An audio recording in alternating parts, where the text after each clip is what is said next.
On est ravis de vous retrouver ce matin pour ce temps de mobilisation, ce temps d'information, de partage autour de la quinzaine du commerce équitable qui aura lieu cette année, vous le savez sûrement, du 7 au 22 mai prochain.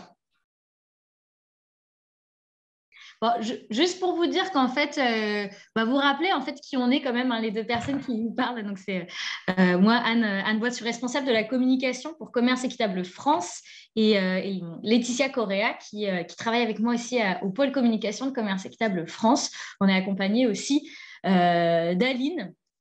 Pareil, qui est venu renforcer les rangs du pôle communication. Et on organise cette formation, on co-organise avec Artisans du Monde, la fédération, et puis avec Faire un monde équitable, donc Quentin et Myriam, que vous connaissez sûrement pour certains et certaines d'entre vous. Et donc, en gros, pour vous rappeler, Commerce Équitable France, qui on est un collectif d'acteurs du commerce équitable. Je ne sais pas, Laetitia, si tu peux mettre voilà. Pour ceux qui ne nous connaissent pas éventuellement, hein, on est un collectif d'acteurs du commerce équitable et donc on représente une diversité d'acteurs, c'est ce qui fait la richesse du commerce équitable, hein. On a dans notre collectif autant des acteurs économiques, des entreprises de commerce équitable, que des labels de commerce équitable, des distributeurs également, mais on a aussi des associations, on a aussi des ONG, on a aussi des chercheurs. Voilà, c'est ce qui fait la richesse de notre mouvement. Et donc, on fédère ces acteurs-là et c'est en ce sens qu'on coordonne et qu'on impulse chaque année la quinzaine du commerce équitable. Alors, notre rôle, c'est de proposer un thème, de mobiliser les acteurs. C'est pour ça qu'on est là aujourd'hui tous ensemble. Et également de vous accompagner à travers la mise à disposition d'outils, donc de vous accompagner humblement, hein, parce qu'il y a plein de choses qui se font sur les territoires, plein d'actions, plein d'événements qui existent évidemment sans nous, mais en tout cas, on essaye à notre niveau de vous donner des outils pour vous accompagner à construire vos événements ou à les valoriser. Voilà, je crois qu'on peut avancer. J'admets encore des gens. Oui, vous rappelez aussi les missions de Commerce Équitable France, il y en a 4, je vais très vite là-dessus pour nous repositionner un petit peu. Notre première mission, c'est de produire une expertise reconnue. C'est important d'avoir des données sur le commerce équitable, qu'il s'agisse de chiffres, d'études d'impact. Cette expertise, elle va nous permettre ensuite de mener un plaidoyer efficace, c'est-à-dire qu'on va mener un plaidoyer pour tenter de changer les lois en faveur de plus de commerce équitable et plus globalement en faveur de plus d'équité dans les relations économiques. Le plaidoyer, c'est une part importante de nos missions. On a une troisième mission aussi qui est de structurer, de renforcer le secteur, faire en sorte que les acteurs du commerce équitable se parlent, construisent des visions communes, puissent ensemble anticiper aussi les défis d'aujourd'hui et de demain. Et puis, quatrième mission, c'est accompagner les changements culturels nécessaires à la transformation des modes de consommation. Alors là, c'est ce dont on parle aujourd'hui et c'est dans cette mission que s'inscrit la quinzaine, tout ce qu'on va pouvoir mettre en place en termes de sensibilisation pour faire en sorte d'embarquer un maximum de citoyens, de consommateurs avec nous pour changer culturellement la société. Voilà. Et donc, je voulais poursuivre. Donc, c'est la slide d'après. Oui, rappeler rapidement ce qu'est la quinzaine du commerce équitable. Donc, c'est la seule campagne multi-acteurs qui regroupe entreprises, associations, labels, collectivités. Donc, tous ces acteurs engagés au même moment, au mois de mai, pendant 2 semaines, donc en faveur du commerce équitable. Et plus globalement, cette quinzaine, elle a aussi vocation à donner des clés de compréhension aux citoyens, aux citoyennes, pour comprendre en gros ce qui se passe derrière notre consommation. Et donc comprendre que derrière notre consommation, il y a des enjeux de durabilité sociale, économique et environnementale. Et donc à travers le commerce équitable, on donne des clés de compréhension du monde et on permet aussi de décoder un peu ce qui se passe et in fine de pouvoir avoir envie d'agir et d'agir, voilà, tout simplement. Alors, on voulait vous demander On voulait vous demander si vous aviez déjà vécu une quinzaine du commerce équitable, sonder un peu, prendre un peu la température, parce que sûrement qu'il y a beaucoup d'entre vous qui sont inscrits dans la quinzaine depuis longtemps. Peut-être qu'il y a des nouveaux aussi. Et donc, n'hésitez pas à nous répondre avec un sondage. Alors, je crois que Laetitia, c'est toi qui lance le sondage. N'hésite pas à me dire si ça roule pour toi.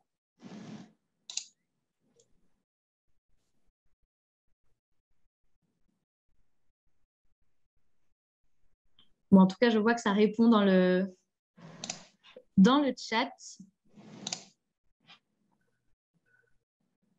Est-ce que Claire Gittinger, tu as accès au sondage parce que je crois que tu t'es connectée aussi avec mon compte. Moi, ça me dit que je suis connectée depuis un autre appareil et c'est embêtant.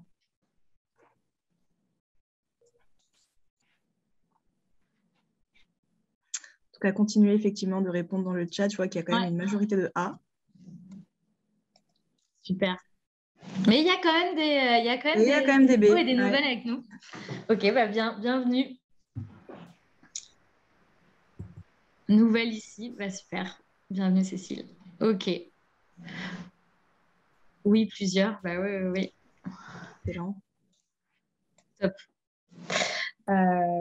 Ok, c'est pas grave, on laisse tomber pour le sondage. Par contre, on a pas mal de petits sondages après.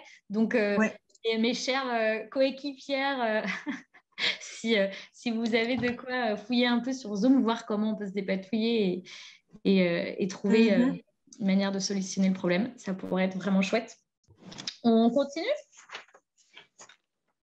On continue. Voilà, alors, on va rentrer un peu dans le vif du sujet. Moi, je voulais vous vous proposer une introduction qui parte un peu du thème de la quinzaine du commerce équitable de cette année. Donc, c'est le commerce équitable des valeurs qui nous rapprochent. Et vous expliquer un peu pourquoi on a choisi ce thème et ce qu'il veut dire. Alors déjà parce que c'est un thème large, c'est important, je le disais juste avant, on est une diversité d'acteurs avec des profils différents et c'est important que chacun puisse s'y inscrire et y trouver du sens. Alors certes, c'est un thème large, mais c'est aussi un terme qui fait écho à des messages essentiels de notre mouvement. On parle d'engagement, de valeur, on parle de lien, donc c'est important pour le commerce équitable.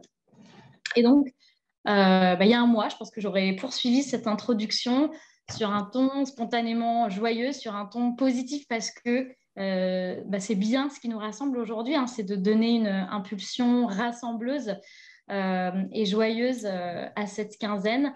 En revanche, il me semblait un peu délicat d'introduire ce thème, d'introduire la quinzaine, sans faire un détour par une actualité qui nous tient en haleine depuis presque un mois aujourd'hui.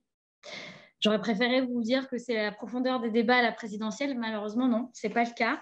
C'est la guerre en Ukraine dont je voulais vous parler un peu rapidement. Parce que c'est la deuxième crise, en tout cas très, très récente. Il y a eu la pandémie, maintenant la guerre en Ukraine qui interroge nos interdépendances, qui interroge, je reprends mes notes pour ne pas oublier, qui interroge et rappelle la vulnérabilité et l'absurdité de notre système mondialisé, et notamment de notre système agricole. Et donc, on le voit, le conflit, on en parle beaucoup en ce moment, le conflit russo-ukrainien met à mal la sécurité alimentaire mondiale. Ce n'est pas la première fois qu'une crise arrive à ces conséquences-là. Et puis, on le sait aussi, la Russie et l'Ukraine, c'est ce qu'on appelle les greniers de l'Europe. Ça fait partie des plus gros exportateurs de blé dans le monde. Donc je pensais à l'Égypte, la Turquie, le Bangladesh et l'Iran et d'autres pays qui importent plus de 60% de leur blé à l'Ukraine et à la Russie. Donc on comprend bien ce que ça veut dire interdépendance. Et donc le blé, c'est l'aliment de base pour 35% de la population mondiale pour planter un peu le décor. Et donc, depuis des semaines, on assiste à quoi? On assiste à une flambée des prix. Donc, du gaz, évidemment, on en a beaucoup parlé, des matières premières agricoles, des engrais azotés et de l'alimentation animale. Et ça a des répercussions sur le monde entier. Alors, qu'est-ce qu'elle nous dit, cette situation? Elle nous dit que dans cette flambée des prix, c'est important de distinguer deux choses. Alors, il y a évidemment le fait que les exportations sont bloquées dans les ports de la mer Noire, mais il y a également la spéculation des marchés. Et donc, ça, c'est un vrai problème que notre système agricole soit soumis à cette spéculation des marchés. Et donc, la conséquence, c'est quoi? C'est que les populations les plus vulnérables économiquement sont celles qui sont encore le plus touchées. C'est aussi ces populations qui sont très fragilisées par le dérèglement climatique, par la pauvreté. D'ailleurs, c'est ce que nous a rappelé le rapport du GIEC, le dernier rapport du GIEC, qui est malheureusement passé un peu à la trappe médiatiquement. Et qui nous rappelait ces éléments-là qui sont essentiels, que pour aller vers la transition agroécologique, il nous faut de la justice sociale et qu'il faut agir vite. Et donc, ce contexte, je pourrais en parler plus longtemps, je ne suis pas experte du sujet, on pourrait évidemment en parler plus longtemps, mais je voulais juste en parler brièvement pour rappeler en quoi, en fait, ça nous renforce aussi. Nous, mouvement du commerce équitable, ça nous renforce dans nos valeurs en faveur d'une autonomie agricole qui ne dépend pas d'un système mondialisé et de la spéculation du prix des matières premières. Cette crise, ce contexte, il nous rappelle aussi que c'est urgent, qu'il y a urgence à changer la façon dont le commerce fonctionne. Aujourd'hui, on a un commerce qui fonctionne, qui est basé sur les marchés et pas sur les besoins des populations, pas sur les ressources naturelles des territoires. Et donc, on se rend compte à quel point aujourd'hui, ça met en tension tous les acteurs des chaînes alimentaires. Donc, cette crise, elle nous rappelle aussi qu'il faut qu'on privilégie les filières, par la structuration des filières locales et durables. Aujourd'hui, on est dépendant, nous, en France, de l'alimentation animale qui vient notamment de Russie.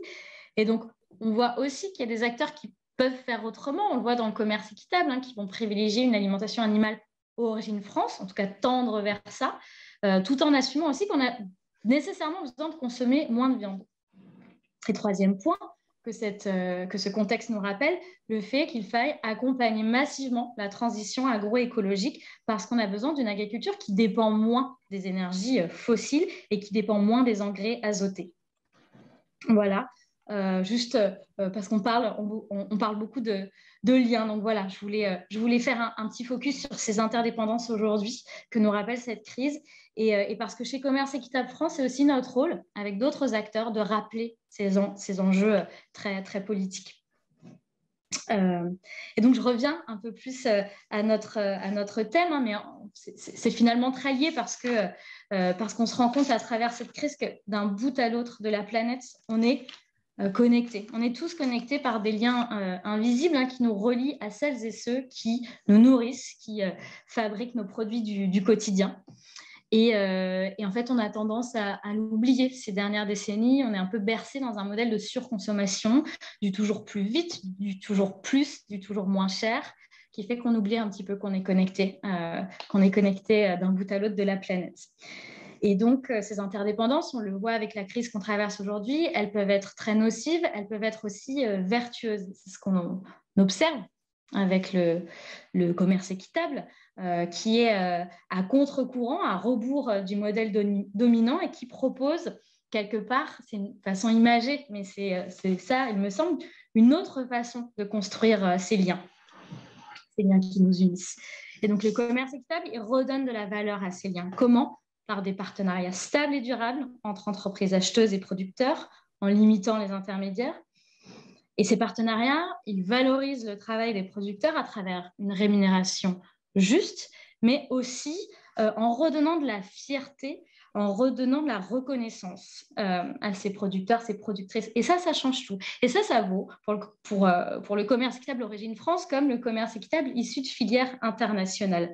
Aujourd'hui, on assiste à un phénomène qui est gravissime. On voit que les paysans délaissent les campagnes, délaissent leurs terres, délaissent les fermes. Pourquoi ? Parce qu'ils ne peuvent plus vivre dignement de leur travail. Et donc, le commerce équitable permet aussi à ces paysans, ces paysannes de rester sur leur territoire. Aujourd'hui, j'ai lu ce chiffre hier. Apparemment, en moyenne, ce serait 200 fermes qui disparaîtraient chaque semaine en France, ce qui paraît assez énorme.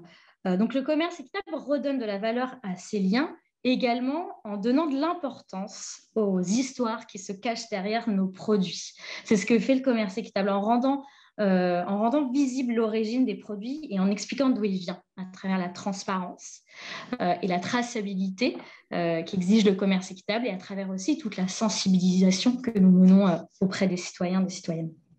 Troisième point, le commerce équitable, il redonne de la valeur à ces liens aussi en accompagnant l'adoption de modes de production qui respectent la santé des producteurs, des productrices, qui respectent la nature et qui nous permet finalement d'avoir un lien qui soit durable et sain avec le vivant, qui nous permette d'exploiter les fruits de la nature durablement.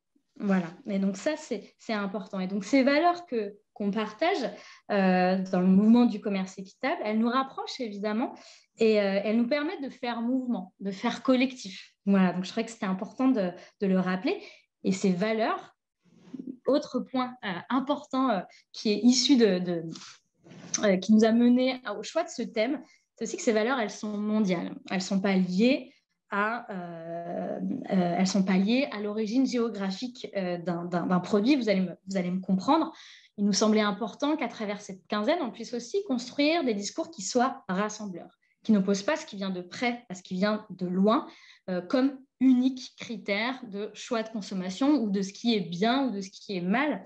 Je vous dis ça parce qu'on observe un très fort mouvement social en faveur de la relocalisation et c'est une bonne chose. Je pense que intimement, au fond de chacun d'entre nous, on aspire aussi à un fort désir de relocalisation, de souveraineté alimentaire. Sauf que c'est aussi notre rôle de pas tendre, ou en tout cas de lutter un peu contre parfois des discours qui peuvent paraître un peu simplistes et de réfléchir un peu à cette articulation. Comment on articule la notion de relocalisation et de commerce équitable. Alors, commerce équitable aujourd'hui, il est aussi en France, mais il est aussi issu, et historiquement, issu des filières internationales. Et donc, pour vous parler de cette question, je fais référence notamment à un expert, un juriste en droit de l'alimentation qu'on a fait intervenir au moment des Assises nationales du commerce équitable. Alors, c'est pas tout de suite la vidéo, mais c'est bientôt. Mais on a sa photo. Oui, voilà, exactement. C'est François Collard-Dutilleul qui est venu nous parler pendant 10 minutes, un quart d'heure de cette notion de relocalisation en nous disant qu'il n'y avait pas d'opposition entre commerce équitable international et relocalisation et qu'il fallait aborder ces notions avec le sourire aux lèvres. Et donc, parce qu'en fait, ce qui est le plus important, c'est pas qu'un produit vienne de loin ou qu'il vienne de près, c'est plutôt ce qui est fondamental, c'est plutôt d'avoir une bonne raison de le faire venir de près ou de loin.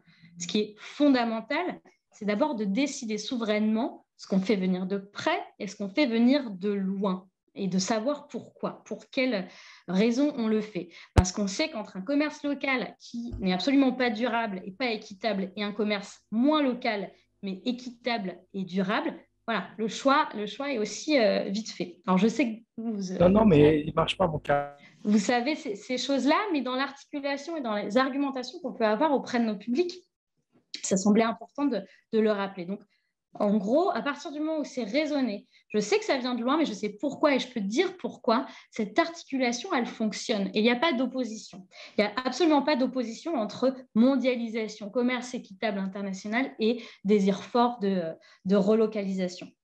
Et donc, je voulais vous passer un petit extrait de l'intervention de ce monsieur, François Collard-Dutilleul. D'ailleurs, je vous invite à aller voir la totalité de son intervention qui est très riche. Mais là, je vous passe juste 2 minutes et puis voilà, je vous laisse découvrir. En espérant que ça marche. Est-ce que ça marche? Est-ce que ça marche? On n'entend pas? On n'entend pas? Non.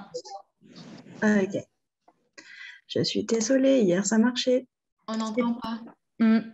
On va y arriver, je vais trouver la solution, ne vous inquiétez pas. Partagez-le, c'est bon, je suis là. Quand on parle de relocalisation, il ne faut pas non plus avoir peur de la mondialisation du commerce et en particulier du commerce équitable. Pour une raison absolument fondamentale. C'est que le commerce équitable, pour moi, c'est l'antidote de l'accaparement des terres.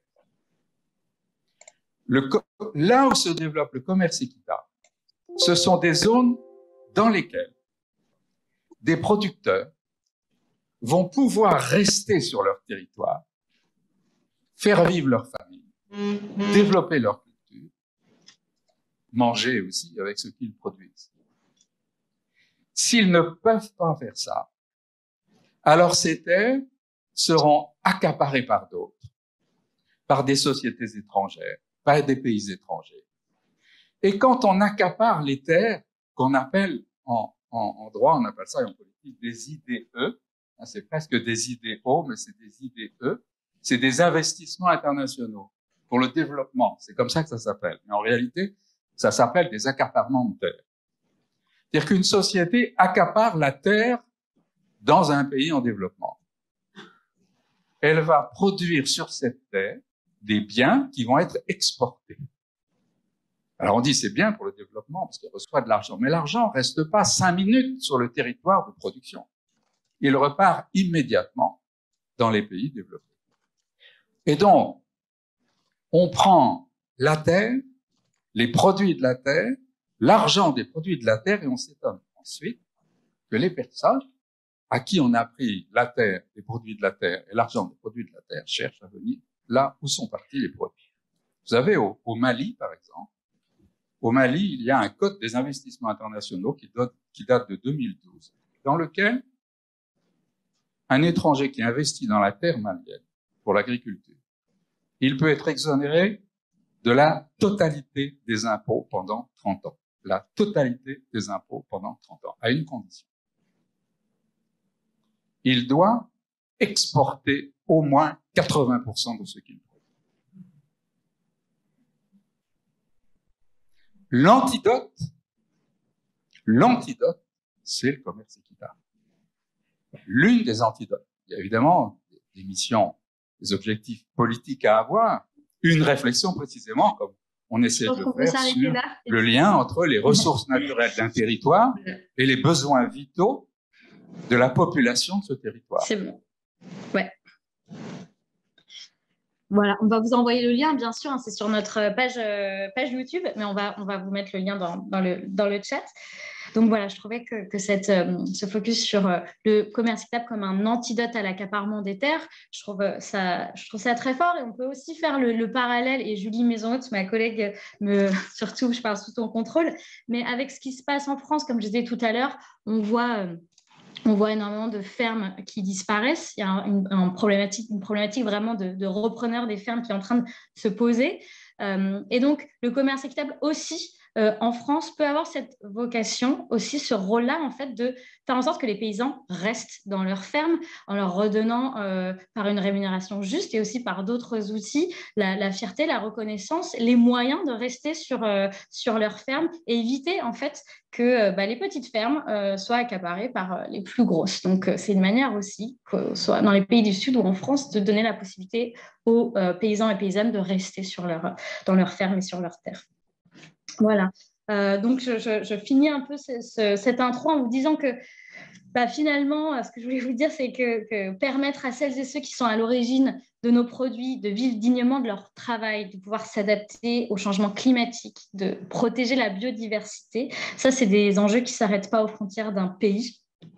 Et en cela, je trouve que le commerce équitable permet à chacun, à chacune de donner du sens à sa consommation, pas parce qu'un produit vient de près ou parce qu'il vient de loin, en fait, mais de comprendre ce qu'il y a derrière nos produits, qu'il s'agisse du lait français ou du chocolat ivoirien. Voilà. Et donc, à l'heure où on assiste à une polarisation de la société, où on observe des discours un peu simplistes parfois s'installer, c'est aussi notre rôle, acteur de la quinzaine du commerce équitable, de célébrer des valeurs qui nous rapprochent d'un bout à l'autre de la planète. Voilà pourquoi on a choisi ce thème. Et donc, avant de donner la parole à donc mes collègues qui vont vous parler, qui vont vous permettre d'atterrir et de nous parler d'exemples concrets directement venus du terrain du commerce équitable, je voulais finir par incarner ce thème par une petite histoire, parce qu'on a parlé beaucoup de la force des liens pour engager le changement, mais on parle aussi beaucoup en ce moment, peut-être que vous l'avez perçu, de la force des récits, des histoires, pour changer culturellement la société. On est bercé par des histoires depuis qu'on est tout petit. Les histoires, elles sont autour de nous tout le temps, elles nous forgent. C'est notre manière aussi de communiquer, de raconter des histoires. Et à l'âge adulte également, les histoires sont partout. Nos sociétés sont dominées par des récits. Et par exemple, celui de la surconsommation comme un critère, comme une source d'épanouissement, ça, c'est un récit dominant qui ne nous plaît pas forcément, qui est pas durable. En revanche, il y a aussi des récits alternatifs avec d'autres héros, héroïnes qui prennent de plus en plus de place dans la société. Et ça nous donne de l'espoir. Et donc, je voulais vous raconter une petite histoire qui s'inscrit un peu dans ces récits alternatifs, qui a été rédigée par une de mes collègues, Manon, au moment où on a, il y a quelques mois, réuni des producteurs français de commerce équitable et des producteurs ivoiriens de commerce équitable qui se sont rencontrés à nos gens dans nos locaux. Je vous raconte cette petite histoire. Oumou et Jean viennent de se rencontrer et déjà tous les rassemblent. Pourtant, ils viennent de deux mondes que tout oppose. Lui vit dans les collines verdoyantes de Normandie et élève des vaches laitières. Elle produit du cacao sous la moiteur tropicale du sud de la Côte d'Ivoire. Agriculteurs, ils parlent le même langage, se comprennent. Il faut dire qu'ils partagent le même quotidien, semé d'embûches, dicté par les saisons, les pluies, l'heure de la traite et de la récolte. Et surtout, ils ont travaillé pendant longtemps à perte, des heures d'un travail physique éreintant qu'ils n'ont jamais voulu abandonner. L'attachement à leur terre était trop fort. Le plus difficile, et ce dont ils parlent avec animation, c'était l'indifférence de tout un monde qui s'arrachait pourtant la tablette de chocolat au lait qui n'existerait pas sans leur lever à 5 heures du matin, ni leurs 10 kilomètres de marche à pied dans la poussière des pistes d'Afrique de l'Ouest. J'entends Oumou changer de ton. Heureusement, maintenant ça va mieux. Moi, j'ai de l'espoir. Je tends l'oreille, ils parlent d'un tournant dans leur vie, d'un changement qui s'opère et de leur fierté de faire partie du même mouvement. Ce mouvement, c'est celui du commerce équitable. Enfin, ils ont trouvé des acheteurs qui les écoutent vraiment, qui analysent leurs coûts de production et qui acceptent de payer leur lait, leur fève de cacao, à un prix qui leur permet de s'en sortir, et même mieux, de rêver plus grand. Voilà, je vous laisse là-dessus et je donne la parole à ma collègue Julie Maison-Haute. Bonjour à tous et à toutes. Bravo Anne pour cette introduction. Et ça va être difficile de passer après cette petite histoire qui nous a permis de nous évader un peu du quotidien. Donc, pour la séquence qui arrive maintenant, on vous propose de vous parler d'exemples terrain un peu plus concrets pour du coup comprendre comment ce que Anne vous présentait, le commerce équitable, essaye et parvient régulièrement à répondre à ces enjeux qu'elle a identifiés. Et donc, moi, je vais vous parler d'abord du commerce équitable en France, qui se développe depuis quelques années, et d'essayer de comprendre finalement comment le commerce équitable peut aider à accompagner la transition agroécologique des modes de production en France, on a vu que c'était un enjeu qui est d'autant plus important dans la période qu'on traverse de réfléchir effectivement à des formes de souveraineté. Alors, moi, j'ai des petits quiz. Je ne sais pas, Laetitia, si ça a pu marcher maintenant, j'espère. Non, c'est Aline qui va pouvoir en fait lancer le sondage. Et Aline, je te laisse la main pour permettre aux participants. Normalement, le sondage, là, il est lancé. Ouais, c'est bon. Donc, en fait, l'idée, c'était de faire rentrer un peu sur la production agricole en France, les enjeux. Donc, un petit sondage qui renvoie à des éléments que Anne évoquait tout à l'heure. Donc, le nombre de fermes en France. Donc, le recensement agricole, il a lieu tous les 10 ans. En 2010, on avait 604 000 fermes, agriculteurs ou agricultrices en France. Et donc, 10 ans après, en 2020, la question, à votre avis, combien il y en a en 2020 ? Il y en avait, il y a peu de temps, en 2020. Donc, 600 000, à peu près stable. 496 000, ça veut dire une baisse de 15%, ou 300 000, une baisse quasiment de moitié. Donc, vous pouvez répondre directement sur le petit sondage qui doit s'afficher. Moi, je le vois, effectivement. Alors, je vais répondre pour essayer. Tac.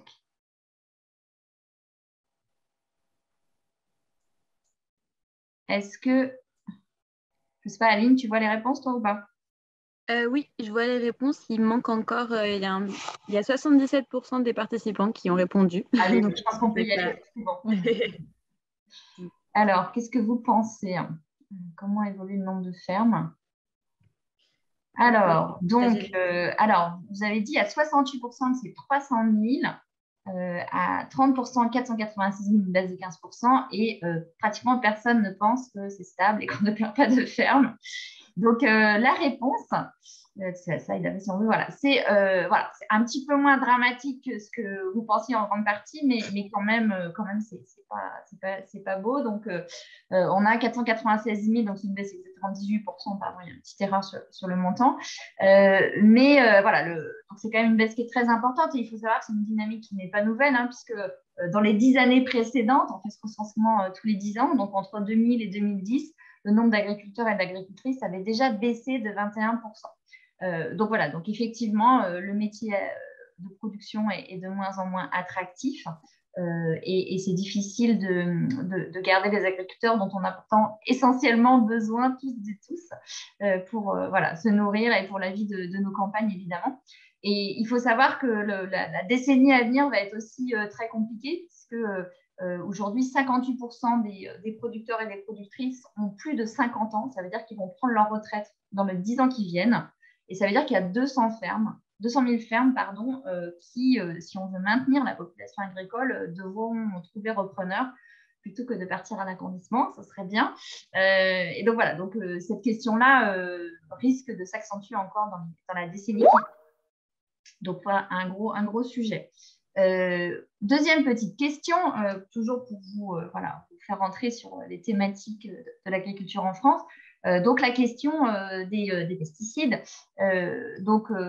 Voilà, une question pour savoir comment évolue en fait l'utilisation de pesticides en France, sachant qu'on a déjà depuis 2009 un programme qui s'appelle Ecophyto, qui vise à accompagner la réduction de l'utilisation de pesticides, et qu'il y a pas mal de subventions publiques, hein, plus d'1 milliard d'euros sur ces 10 ans ont été alloués à ce type d'action.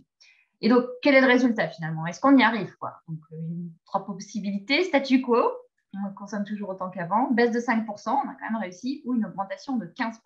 Donc pareil, vous pouvez voter. Je partage le résultat. Ouais.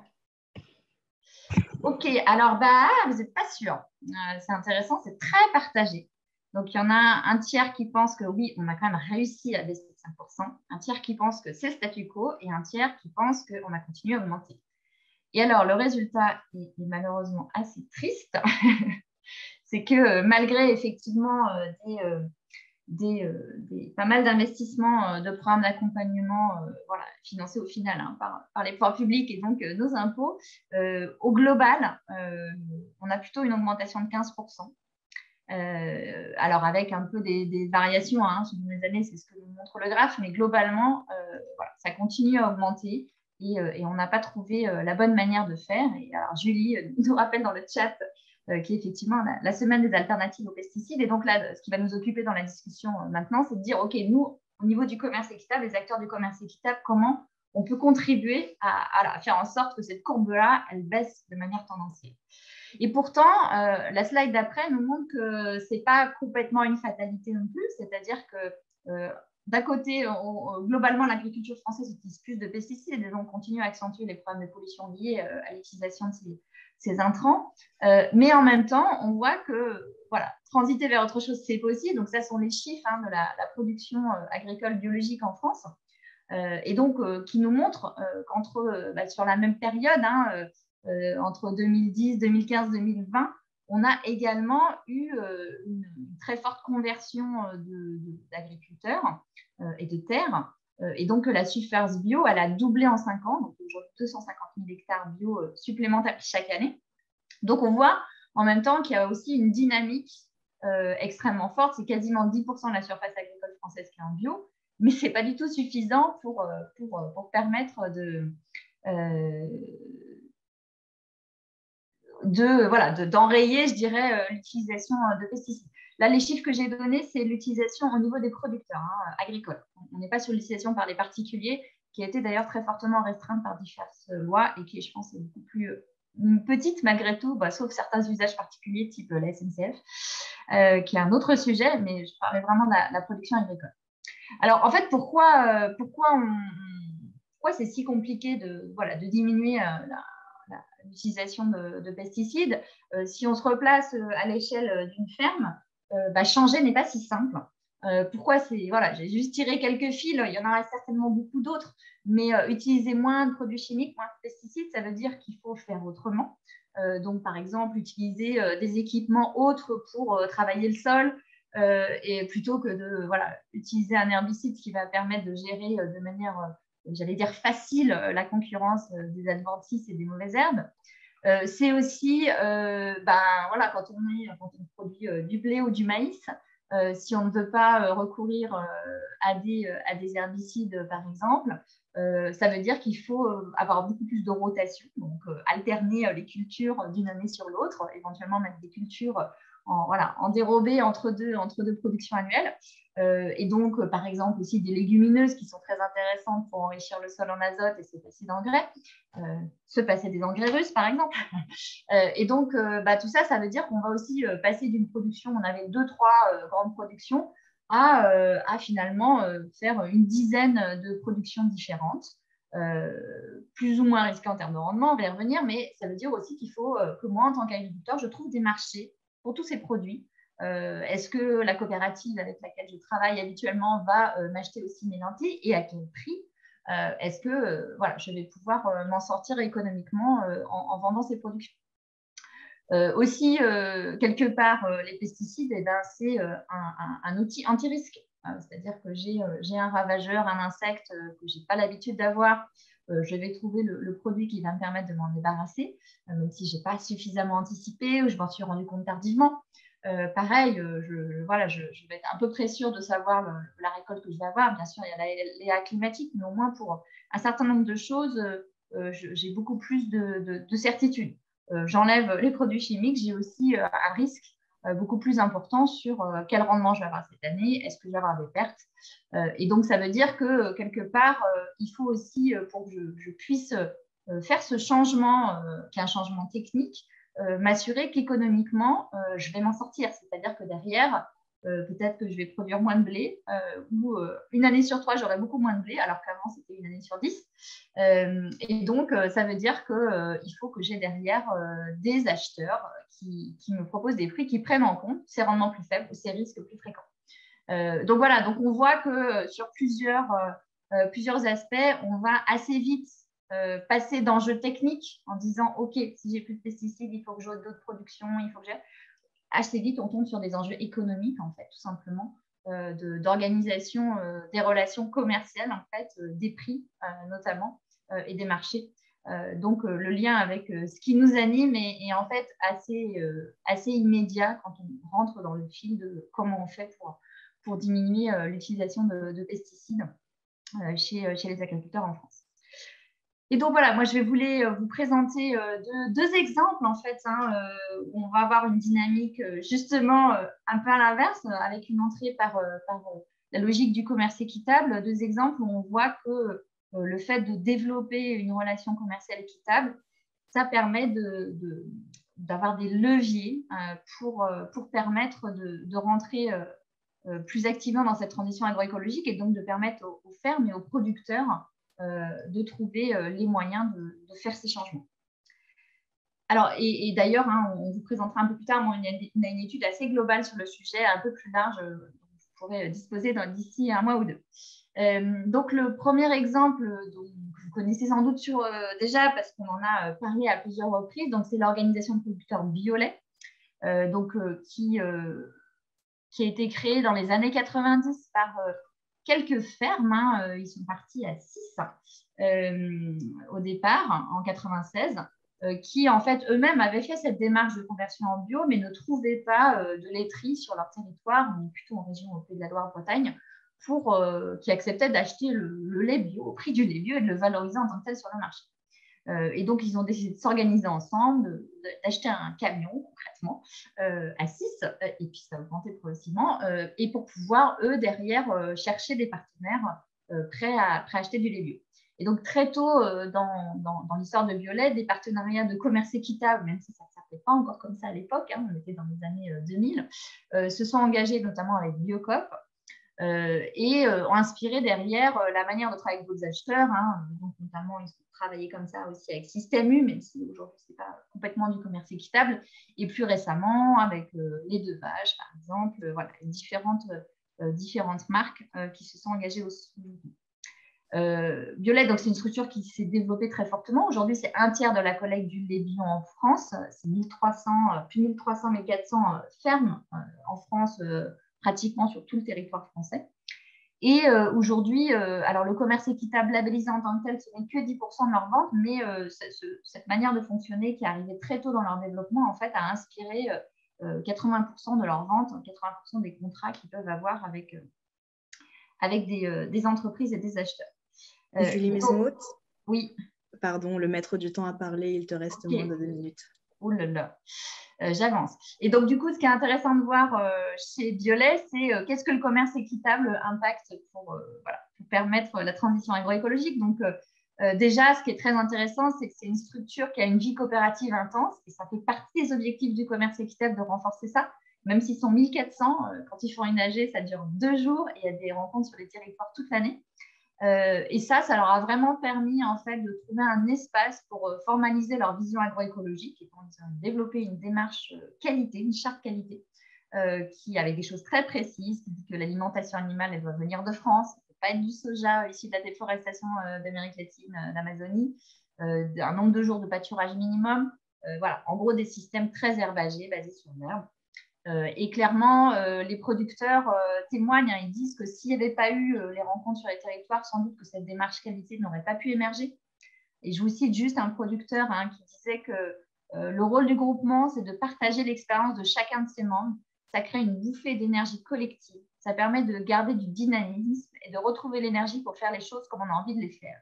Ça permet de se finir de se convaincre qu'on est sur la bonne voie. Donc, voilà, donc cette dimension, en tout cas, qu'incarne fortement le collectif de renforcer le commerce équitable, de renforcer les collectifs de producteurs et donc de créer et de renforcer ce lien, encore une fois, on y revient, entre les agriculteurs. C'est extrêmement puissant pour les accompagner, les renforcer techniquement et psychologiquement dans cette transition agroécologique. Je prends quand même mon deuxième exemple, même si je suis un peu en retard, parce qu'il est intéressant, parce qu'on est dans un contexte différent.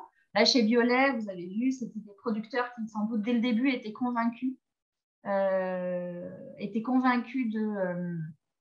l'intérêt de passer en bio et souhaitaient le faire. Là, on va prendre un exemple d'une coopérative qui est la CAVAC, donc un groupe coopératif basé en Vendée, de taille relativement importante, 4800 fermes, avec des productions très diversifiées et donc au départ, une coopérative plutôt sur l'agriculture classique, pas bio au départ. Et peut-être ce qui caractérise cette coopérative qui est intéressante, c'est qu'il y a déjà un moment que cette coopérative travaille à créer de la valeur ajoutée pour ses adhérents. Et donc, il y a 65% des productions qui font l'objet de contrats avec les agriculteurs. Et depuis 2016, ils ont développé aussi des logiques de commerce équitable. Et donc là, ce qui est vraiment marquant, ce qui va jouer en faveur de la transition agroécologique qui amène le commerce équitable, c'est l'accompagnement des conversions bio. C'est la slide d'après.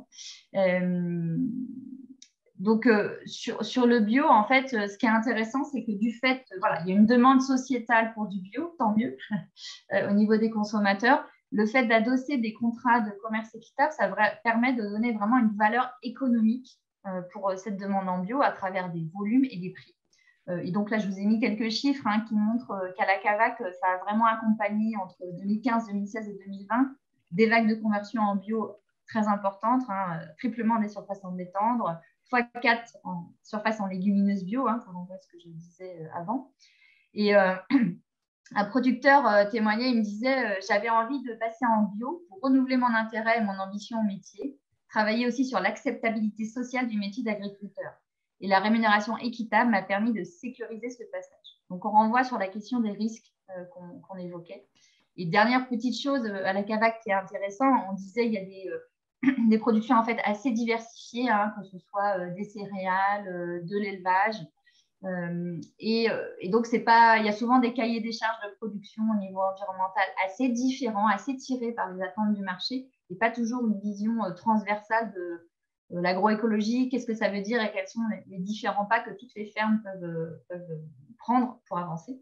Et en fait, la prime de commerce équitable, elle a un intérêt parce que du coup, elle va être utilisée, le montant financier lié à cette prime va être utilisé en fait pour commencer un travail environnemental transversal. Donc, toutes les fermes de la coopérative qui sont engagées. Donc là, ils ont choisi de travailler avec l'outil d'un bilan carbone des fermes. Mais donc, ça va vraiment permettre de mettre en place un peu de transversalité sur cette coopérative qui est extrêmement diverse, avec des visions assez différentes aussi du chemin de transition agroécologique. Voilà ce que je voulais vous dire, moi, sur les filières françaises, sur ces deux exemples. Et ensuite, c'est... Et donc, je donne la parole à Mathilde. Ouais. Bonjour à toutes et à tous. Alors, du coup, moi, maintenant, pour illustrer le thème de la quinzaine, je voulais aussi vous parler d'un autre type de valeur qui nous rapproche, qui est en l'occurrence la valeur d'un cacao équitable. Donc, cacao, filière historique du commerce équitable. Et donc, pour commencer, pareil, pouvoir vous poser deux petites questions de quiz qui puissent vous donner des éléments de contexte en 30 secondes. Donc, pour rappel, le Ghana et la Côte d'Ivoire représentent à eux 60% de la production mondiale de cacao. Est-ce que vous savez quelle est la part des cacaoculteurs, cacaocultrices ivoiriens qui vivent sous le seuil de pauvreté? Le sondage est lancé, n'hésitez pas à répondre. Il reste encore du monde qui n'a pas répondu. C'est bon. Ok, donc je vois que vous connaissez les enjeux derrière votre tablette de chocolat. Donc, c'est bien 77% la réponse.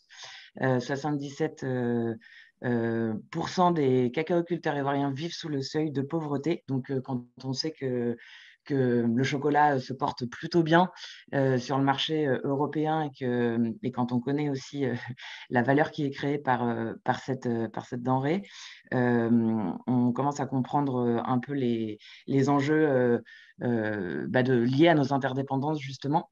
Et vous dire un chiffre aussi, c'est que de manière plus globale, selon la World Cocoa Foundation, qui est vraiment la fondation internationale du cacao, on estime aux 2/3 la part des producteurs de cacao qui vivent sous le seuil de pauvreté dans les pays africains producteurs de cacao. 11% que vous voyez aussi, autre chiffre marquant, c'est la part du prix final qui est perçu par les producteurs de cacao en amont des filières. Donc seulement 11%. Donc on est bien, entre autres, en tout cas, face à un enjeu ici de répartition de la valeur dans cette répartition de la richesse produite dans la filière de cacao pour lutter contre la pauvreté. Deuxième petite question quiz. Est-ce que vous sauriez dire quelle part de l'agriculture est responsable de la destruction des forêts au Ghana et en Côte d'Ivoire? 11%, 39%, 62%. Pareil, le sondage est en cours, allez-y. Voilà, pour ces deux pays producteurs de cacao à 60% de la production mondiale. Voilà, on va peut-être passer à la réponse. Donc, la réponse, 62%. Voilà, donc je crois que vous êtes vraiment bien conscient des enjeux. La réponse était bien la réponse C. Donc, l'agriculture est responsable à 62% de la destruction des forêts au Ghana et en Côte d'Ivoire, dont 38% pour cultiver le cacao.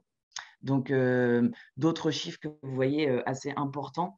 En Côte d'Ivoire, aujourd'hui, les forêts ne représentent plus que 11% du territoire national contre 90% en 95. Donc, vraiment, vous voyez qu'en 30 ans, c'est quasiment l'entièreté, 80% du couvert forestier qui a disparu.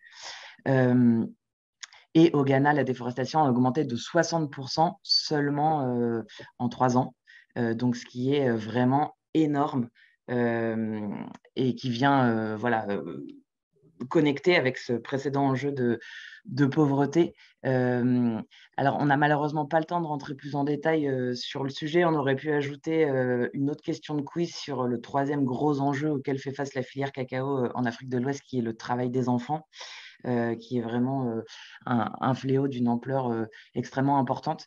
Mais voilà, je ne peux pas rentrer dans les détails, donc je peux aller à la slide suivante, s'il vous plaît. Vous voyez ici sur cette slide une liste non exhaustive de conséquences qui sont liées à la pauvreté des producteurs et donc à la déforestation aussi, puisqu'on est vraiment dans un cercle vicieux qui s'amorce et avec des conséquences importantes sur l'émancipation des femmes, par exemple, voilà, sur l'utilisation aussi d'intrants chimiques pour pallier à la perte des rendements dans les parcelles de cacao, et donc une obligation à aller couper la forêt pour pouvoir réussir à produire plus. Enfin, il y a tout un cercle vicieux qui s'amorce. Et donc, on voit bien aussi que la question des revenus des producteurs et d'un prix rémunérateur, elle est au centre des défis auxquels fait face la filière cacao en Afrique de l'Ouest. On pourra peut-être y revenir dans les questions. Je ne peux pas rentrer dans les détails en 2 minutes, mais c'est vraiment central. Et donc, ça tombe bien, puisque dans le commerce équitable, garantir un revenu décent et un prix rémunérateur, entre autres pratiques, eh bien, c'est au cœur de nos valeurs. Donc, j'ai eu la chance en décembre dernier de pouvoir partir faire un petit voyage terrain et visiter une coopérative qui est justement particulièrement inspirante pour agir sur l'ensemble de ces enjeux. Donc, c'est la coopérative Ekaku qui a été créée en 2012 et qui est certifiée agriculture biologique depuis mai 2021. Et donc, cette coopérative, grâce au partenariat de commerce équitable, elle a pu mettre en œuvre un certain nombre de pratiques de transition agroécologique qui permettent d'enclencher justement un cercle vertueux, meilleure rémunération des producteurs, mode de production plus durable, baisse des coûts de production, etc., dont je vais vous parler. Par exemple, ils sont maintenant dans des systèmes agroforestiers et ils ont développé une vraie stratégie de cacao qualité fine saveur en produisant leurs propres intrants biologiques. Donc ça, c'est intéressant, à partir de fientes de poulet. Ils ont aussi réussi à réaliser une étape de fermentation dans des caissons et produire une pépinière de matériel végétal de très bonne qualité. Donc ça, c'est un peu des techniques en matière de plus-value agronomique, mais c'était extrêmement intéressant de voir ça sur le terrain. Et donc, ces bonnes pratiques, donc ça a un impact direct sur, évidemment, la vie des producteurs, le niveau de vie des producteurs, mais ce qui est intéressant aussi, c'est que ça va pouvoir les aider à s'adapter à un certain nombre d'exigences, pour le coup, d'un point de vue régulation internationale, qui vont venir impacter bientôt les producteurs de cacao en Afrique de l'Ouest, mais pas seulement, puisque la Commission européenne est en train de préparer un projet de loi pour lutter contre la déforestation et qui va interdire sur le marché européen d'ici 2030 tout cacao qui ne serait pas durable et qui ne pourrait pas apporter des garanties zéro déforestation. Donc, ça va nécessiter que les producteurs puissent se mettre en conformité avec un certain nombre d'exigences de traçabilité et de modes de production durable dans les prochaines années. Donc, Anne parlait tout à l'heure d'interdépendance voilà, entre nous tous. Il y a aussi cette interdépendance entre le Nord et le Sud d'un point de vue des lois que l'on prend, nous, en Europe, pour garantir notre transition écologique et les conséquences qu'elles vont avoir aussi dans les pays en développement si on ne les accompagne pas dans cette transition.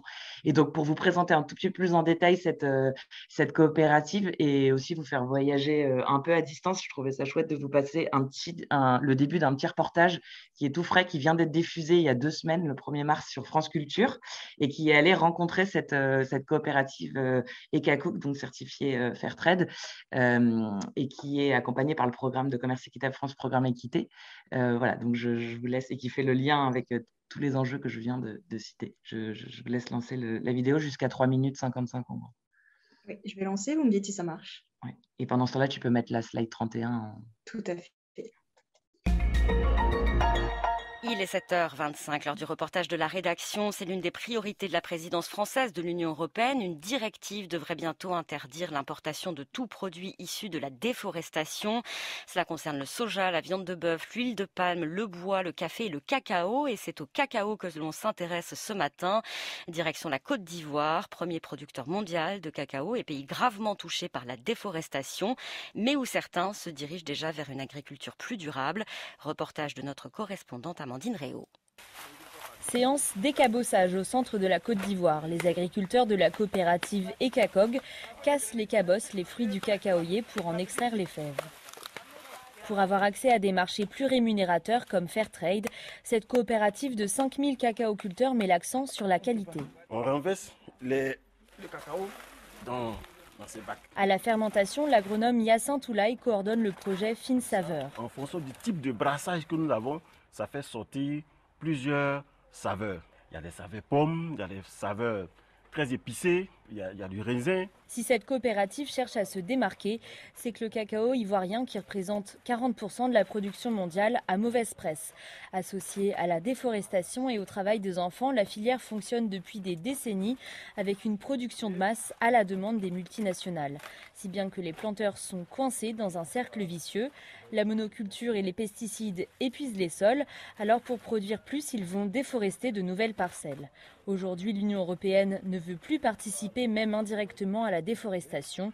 En 30 ans, la Côte d'Ivoire a perdu 90% de ses forêts primaires. Il est donc urgent de passer à un modèle plus durable. Les parcelles où il y a les cacaoyers, uniquement les cacaoyers, ça va produire en abondance. Hyacinthe Oulaye. Mais pas de long terme. S'il devait produire sur 30 ans, il va produire en 15 ans et puis il meurt. Par contre, s'il y a l'agroforesterie, il va produire 30 ans, 40 ans. Grâce à ça aussi, il pleut abondamment et le cacaoyer se comporte très bien en bas. La coopérative ECACOG s'est mise à l'agroforesterie. Le concept, planter une quarantaine d'arbres par hectare d'au moins 5 variétés. Résultat, le sol retrouve sa richesse. C'est un programme de commerce équitable France, coût 11,5 millions d'euros, financé par l'Agence française de développement et le Fonds français pour l'environnement mondial. Somme toute, pour le président de la coopérative Ousmane Traoré, il s'agit de revenir au modèle d'antan. Mes parents ont fait le champ sans tout ce que les gens utilisent aujourd'hui. Mais ils produisaient beaucoup de cacao, ils faisaient 2 tonnes à 3 tonnes à l'hectare. Aujourd'hui, avec tout ce qui est chimique, on a baissé les productions. On a compris qu'il y avait assez d'arbres en vent, il y avait assez de pluie. Une agriculture plus durable, c'est aussi se convertir au bio. Bertine, productrice de 45 ans. Quand on pompe, notre corps nous brûle les yeux, en tout cas. Ça nous dérangeait. Les produits bio, c'est bon pour la santé. Donc, avec ça, on fait la bonne qualité. Être obligé de tracer le cacao pour l'exporter en Europe, ça ne va pas poser de problème aux coopératives bio ou équitables qui ont déjà adopté ces systèmes de traçabilité. En revanche, la directive européenne va pénaliser toutes les autres coopératives, selon Manon Lelarge, chargée du programme Équité chez Commerce Équitable France. Toutes les autres coopératives présentes en Côte d'Ivoire vont devoir se mettre en conformité avec ces nouvelles régulations et donc elles vont devoir tout simplement investir des moyens humains pour suivre cela sur le terrain, des moyens logistiques, c'est-à-dire pour se déplacer, pour aller à la rencontre des producteurs, mais aussi dans des logiciels de traçabilité qui ont un coût qui n'est pas négligeable. Et beaucoup d'entre elles risquent de ne tout simplement pas pouvoir faire ça parce qu'en fait, elles n'auront pas les moyens. Et donc le risque, c'est soit que ces producteurs arrêtent de produire du cacao, et donc potentiellement de favoriser la production de cacao sur d'autres zones où il y a encore des forêts, au Libéria, au Congo, etc., ou qu'elles se dirigent vers des marchés qui seront moins exigeants, comme le marché asiatique ou chinois, par exemple. Interrogé sur RFI et France 24, le président ivoirien Alassane Ouattara, pourtant proche des Occidentaux, a montré une virulence rare contre ce projet de directive. Merci beaucoup. Voilà, c'était une manière de pouvoir vous illustrer aussi ce que permettent les partenariats de commerce équitable sur les filières internationales, en prenant l'exemple d'une filière qui est particulièrement touchée par plusieurs enjeux interconnectés. Je crois que Julie, tu reprends la main sur la slide d'après. On pourra revenir plus en détail dans les questions après si vous avez. Slide d'après, ouais. C'est en fait. Juste un petite synthèse en fait de ces deux temps de détour par le terrain avec des exemples concrets pour vous dire que voilà dans ces différents exemples, un temps en Côte d'Ivoire qu'en France, on a voulu illustrer différents engagements du commerce équitable qui s'appliquent et qui sont des engagements qui sont présents dans la loi de 2014 qui donne une définition légale du commerce équitable en France et qui sont des engagements, j'allais dire, cœur du commerce équitable qu'on va retrouver dans toutes les démarches. Donc, c'est le renforcement de la gouvernance démocratique collective des groupements, je l'ai dit en France, mais également en Côte d'Ivoire, la coopérative a un rôle extrêmement important. C'est le fait de contractualiser sur la durée avec les acteurs de l'aval, donc de donner de la visibilité, et puis aussi de créer de la coopération et du lien, de l'engagement entre les acteurs de la filière. Et puis, c'est les moyens économiques qui sont vraiment le cœur de la promesse du commerce équitable, les prix rémunérateurs et le fonds de développement qui peuvent être aussi mis au service de cette question de la transition agroécologique. Et donc, en fait, ce qu'on peut voir, c'est que ça, c'est des engagements, j'allais dire, évidents du commerce équitable et permanent. Et selon les cas des territoires et des terrains, ce qu'on a vu dans les exemples, ils vont permettre d'aller chercher, d'aller activer des leviers de changement différents. Donc voilà, effectivement, sur les filières françaises, moi j'ai évoqué les leviers de porter une vision agroécologique et de donner les moyens de l'accompagner. Sur la Côte d'Ivoire, on voit aussi des leviers qui vont être très fortement autour d'avoir des marchés valorisants pour une qualité fine saveur, ils appellent ça agriculture biologique, etc. Donc on voit que les leviers peuvent être un peu différents, mais qu'on a toujours ces engagements phares, cœur, qui permettent d'activer des leviers selon le contexte. Et peut-être dernier point, Mathilde, pour faire le lien aussi avec des questions moi, que j'ai eues sur la partie française où j'ai moins évoqué, mais effectivement, il y a évidemment un lien entre ce qu'on voit de pratique du terrain, où voilà, les engagements du commerce équitable vont permettre d'activer des leviers de changement et permettre, en fait, donner la possibilité aux acteurs et notamment aux producteurs de changer et de saisir les opportunités, de nouvelles opportunités pour leur propre développement. Mais évidemment, c'est lié aussi à des enjeux de plaidoyer sur des réglementations et des politiques beaucoup plus globales. Donc Mathilde, je te laisse dire des exemples au sud et il y en a aussi en France, bien sûr. Ouais, merci Julie. Oui, non, c'était pour terminer, faire aussi du lien avec une autre mission centrale des acteurs de commerce équitable, en tout cas qui est au cœur de la définition du commerce équitable, qui est d'aller changer les règles du jeu économique pour atteindre plus d'équité dans le commerce en général. Et donc, en fait, au cœur de notre action, il y a aussi on parlait de valeurs, diffuser toutes les valeurs du commerce équitable dans certains espaces de décision politique pour pouvoir influencer des régulations qui vont tenir compte justement de la vulnérabilité des productrices et des producteurs, par exemple, les artisans, les artisanes aussi, en amont des filières.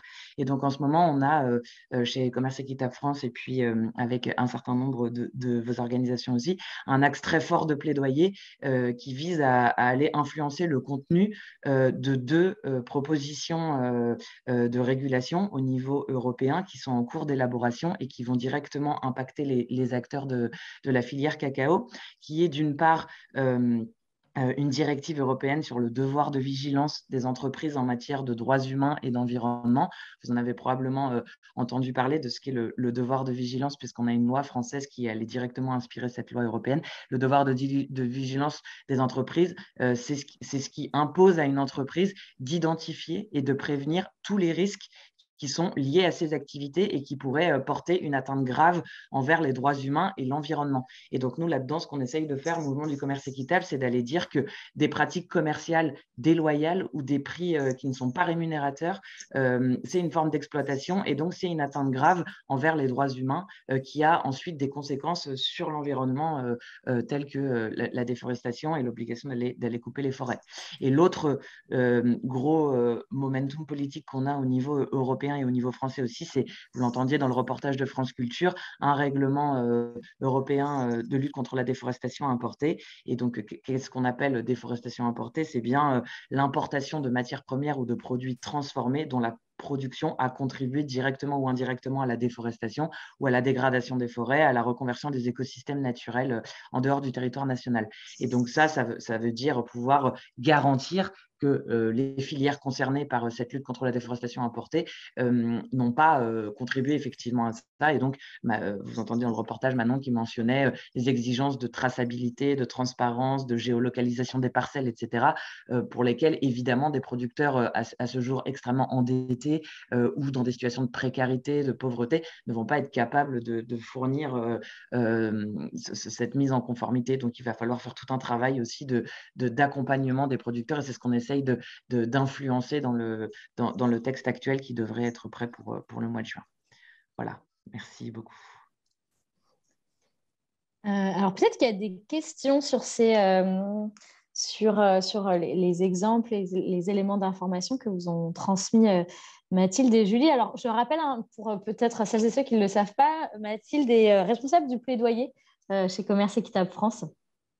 Et Julie Maison-Haute est déléguée générale adjointe et travaille spécifiquement très fortement sur le commerce équitable Origine France. Voilà.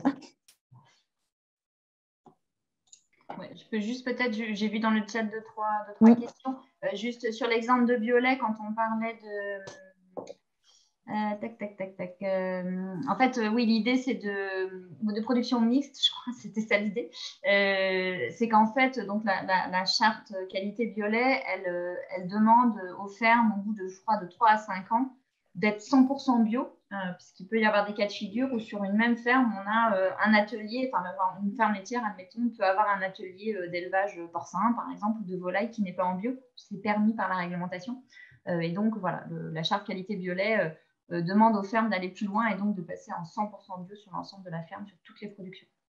Et peut-être juste dire aussi, effectivement, en rebondissant sur ce que Mathilde venait de dire, parce que je vois qu'il y a eu plusieurs réactions en la matière, que sur la question de l'agriculture française aussi, ça renvoie aussi à des chantiers de plaidoyer, évidemment, pour faire en sorte que la réglementation, et notamment la politique agricole commune, qui est l'outil d'accompagnement de l'agriculture européen et donc français le plus important, puisse effectivement réellement accompagner la transition agroécologique, alors qu'aujourd'hui la PAC et malheureusement la dernière réforme n'est pas très positive en la matière, permet plutôt de garder le fonctionnement actuel plutôt que d'inciter fortement les agriculteurs à changer et par exemple à passer en bio. Donc ça, bien évidemment, on s'implique aussi sur ces chantiers-là. Voilà. Alors, j'ai vu qu'il y avait une question pour Mathilde. Est-ce que Mathilde, tu pourrais réexpliquer ce que c'est la déforestation importée? Oui.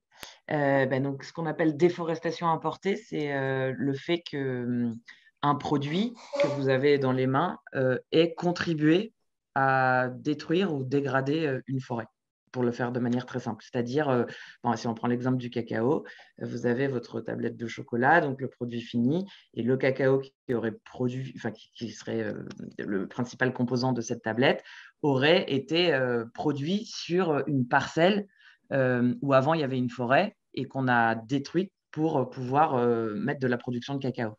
Voilà, si on veut l'expliquer comme ça. Donc après, il y a beaucoup de débats et d'enjeux sur la définition d'une forêt.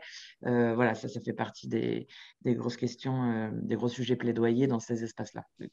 Qu'est-ce qu'on qualifie de forêt? Ça paraît évident, mais ça ne l'est pas forcément.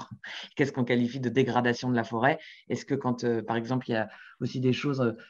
des débats plus poussés sur installer un système agroforestier sur une ancienne parcelle qui a été déforestée, enfin sur une parcelle où il y a de la forêt, est-ce que ça correspond à de la dégradation des forêts ou pas? Enfin, voilà, les débats sont un peu larges. Et donc, il y avait une question aussi sur une des slides quand tu parles de la directive européenne et du règlement européen. Ce que ça veut dire texte commun, PE et CE. Oui, pardon, c'est parce qu'il n'y avait pas assez de place sur le PowerPoint. PE, ça veut dire Parlement européen et CE, ça veut dire Commission européenne. Là, c'est vraiment sur le fonctionnement de la navette parlementaire européenne qui est extrêmement compliquée. Juste là, en gros, la Commission européenne a sorti sa proposition législative sur la déforestation importée le 17 novembre dernier. Et donc maintenant, le Parlement est en train d'étudier cette proposition de la Commission européenne et va faire des contributions, des propositions pour l'améliorer, pour changer des choses. Et au mois de juin, normalement, il devrait y avoir un texte qui serait le fruit de ces deux réflexions. Et au milieu de tout ça, il y a nous, les ONG, les mouvements qui sommes en train d'influencer les textes. Donc, Super. Merci beaucoup, Mathilde. J'ai l'impression qu'il n'y a pas d'autres questions. Si vous avez une question, n'hésitez pas à le faire maintenant. Et puis, sinon, on passe à la suite. Merci beaucoup pour vos présentations. Je ne sais pas si vous m'entendez, mais 2 mots sur le groupe de travail de l'ONU, peut-être. Oui. Ah, c'est une question, pardon. Oui, il y a un groupe de travail à l'ONU qui travaille aussi là-dessus. J'aurais aimé savoir où ça en est. Oui, alors je ne sais pas, pardon. Enfin, si, sur le devoir de vigilance, en fait, les travaux sont sur la déforestation, je ne sais pas parce qu'on n'a évidemment malheureusement pas la capacité de suivre tous les groupes de travail qui sont là-dessus. Il y en a énormément parce qu'on est très investi au niveau français aussi sur les comités déforestation importés et puis devoir de vigilance. Et au niveau onusien, effectivement, il y a un traité onusien sur le devoir de vigilance des multinationales. Les travaux sont un peu à l'arrêt depuis quelque temps parce que les travaux sont bien avancés sur le niveau européen. Donc, au niveau international, c'est extrêmement compliqué. C'est le maillon le plus haut. Et donc, je sais que les travaux sont je ne pourrais pas vous donner des détails, mais je sais que les travaux sont un peu à l'arrêt depuis 2-3 ans. Voilà, parce que c'est extrêmement évidemment politique et tout ce qui va aller réguler les multinationales. Au niveau européen, on est mieux embarqué. Donc, il y a une question voilà. d'Erika aussi, Mathilde. Quand tu dis un texte, est-ce que ce texte a valeur de réglementation? Oui, quand je dis texte, c'est réglementation. Hein. Je dis texte parce que tant qu'il n'est pas validé, évidemment, on parle d'une proposition qui est encore modifiable, amendable. Mais oui, c'est bien une réglementation. Et donc, sur la déforestation importée, c'est un règlement européen. Le règlement, c'est le plus haut niveau d'exigence juridique de l'Union européenne, c'est-à-dire que les États membres, ensuite, doivent adopter tel quel transposer tel quel le texte dans leur législation nationale, alors que la directive, ce qui est le cas de la directive pour le devoir de vigilance des multinationales, il faut que ce soit une transposition nationale, c'est-à-dire qu'il y a une petite marge de manœuvre pour que les États puissent s'approprier le texte, on va dire, le faire coïncider avec leur législation nationale. Merci.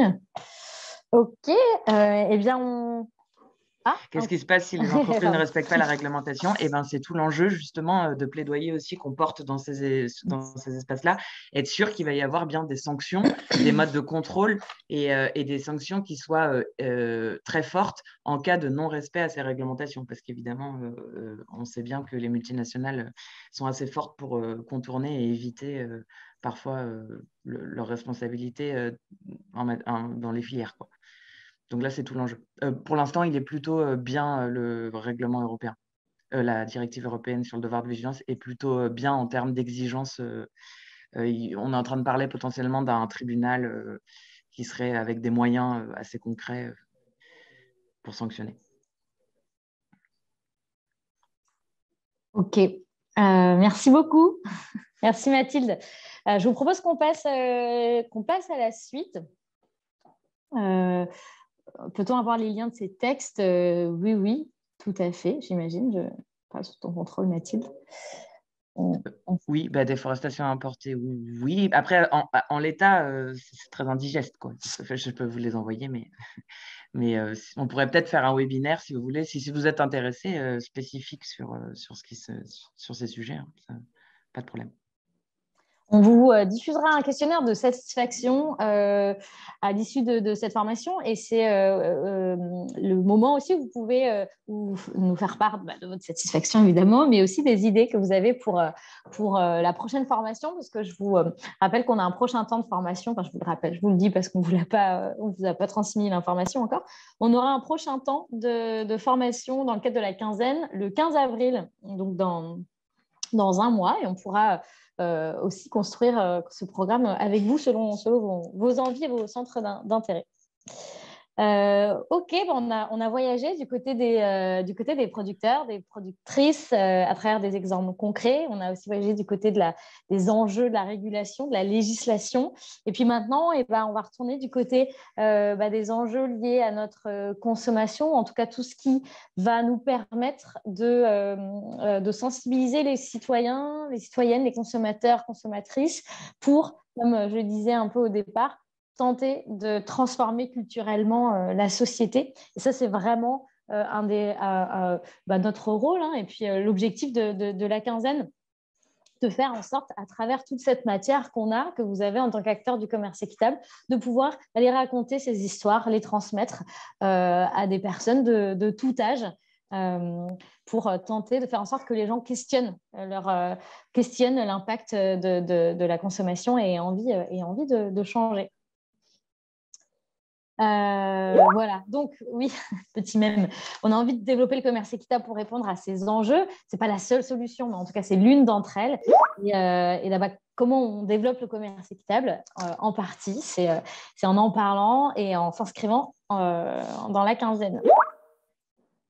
Alors, et donc, comment devenir acteur et actrice de la quinzaine du commerce équitable? On peut du coup passer. Donc ça, c'est la partie un peu où on s'outille. On va vous parler des outils qu'on met en place pour cette quinzaine, pour revenir un peu sur le dispositif que nous, on met en place en tant que coordinatrice de la campagne.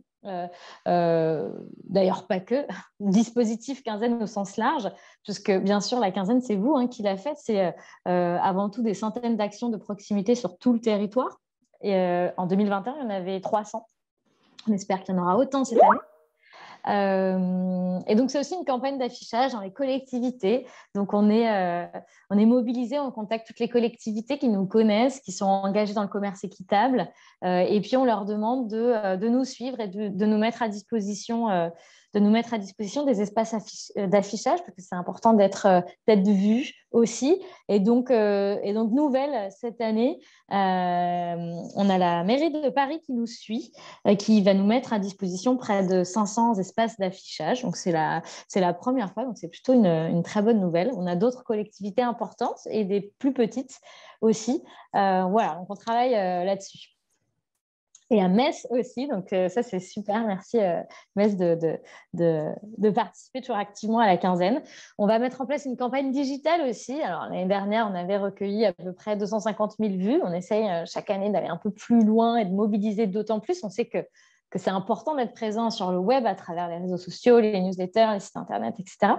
Et puis les médias, c'est aussi une manière de toucher les gens. Donc au mois de mai, on organise une conférence de presse qui lance la quinzaine et puis qui vient aussi transmettre, publier en fait l'Observatoire du commerce équitable. Donc c'est les données chiffrées du commerce équitable. C'est une manière de montrer c'est une manière de montrer, c'est pas juste une niche, le commerce équitable, c'est un mouvement plus large et puis économiquement qui prend de plus en plus de poids et qui a du sens. On espère, on verra que les chiffres iront dans le bon sens cette année. Voilà, on peut continuer à parler du coup de l'affiche. Vous l'avez sûrement déjà vu si vous recevez nos mails. Si vous ne les recevez pas, c'est le moment de nous transmettre vos adresses, mais je pense que oui. Et donc, on a choisi une affiche qui incarne un peu donc, le thème dont je vous ai parlé tout à l'heure, le commerce équitable, des valeurs qui nous rapprochent. Alors, on le sait, on ne peut pas tout mettre sur une affiche. La grande intro que je vous ai faite n'entre pas dans une affiche, ça c'est sûr, mais en tout cas, par le fait de créer un visage composite avec des femmes, des hommes, avec des personnes qui viennent potentiellement d'ici ou potentiellement de là-bas, de montrer qu'en fait, le commerce équitable, c'est ce qui va nous lier. Donc, cette affiche, elle est prête, elle est disponible dans tous les formats, quasiment, en gros. Vous pouvez en commander, vous pouvez nous demander les fichiers sources aussi, les formats abribus. Voilà, vous savez que pour chaque demande d'outils, vous pouvez nous contacter par mail ou par téléphone. On sera ravis de vous répondre. Et donc, comme on fait chaque année, on décline un peu notre thématique à travers plein de petites vignettes ou visuels web. Le but, c'est de vous fournir des outils, du matériel de communication que vous pouvez utiliser, décliner ou pas utiliser en fonction. Vous êtes tout à fait libre. On espère que vous allez le faire quand même. Et donc là, c'est des vignettes Instagram où on décline un peu le thème. Donc avec un visuel générique qui dit proche ou loin, qu'importe, nos valeurs nous rapprochent, avec un petit hashtag équitable partout. Et puis on a décliné différents messages. Tout travail mérite un revenu décent. Au Chili, ouais, on pleure, pas de vacances pour nos valeurs, parce qu'on parle beaucoup d'agriculture. Effectivement, c'est un sujet qui est très présent dans le débat public, mais on sait que le commerce équitable ne parle pas que d'agriculture. On parle aussi d'artisanat, on parle aussi de voyage. Donc, c'est important qu'on puisse donner à voir toute la diversité de notre mouvement. Voilà, donc je vous laisse lire ce qu'on a. Donc, on a... Ah, j'ai une petite fenêtre. Oui, lait ou café, on choisit l'équité. Beurre ou pâte à tartiner, on choisit l'équité. Proche ou loin, qu'importe, c'est éthique, ça doit être automatique. C'est des vignettes qu'on va potentiellement aussi continuer à décliner, trouver d'autres messages pour illustrer cette thématique. Si vous avez des idées, n'hésitez pas à les partager dans le chat. On est preneurs.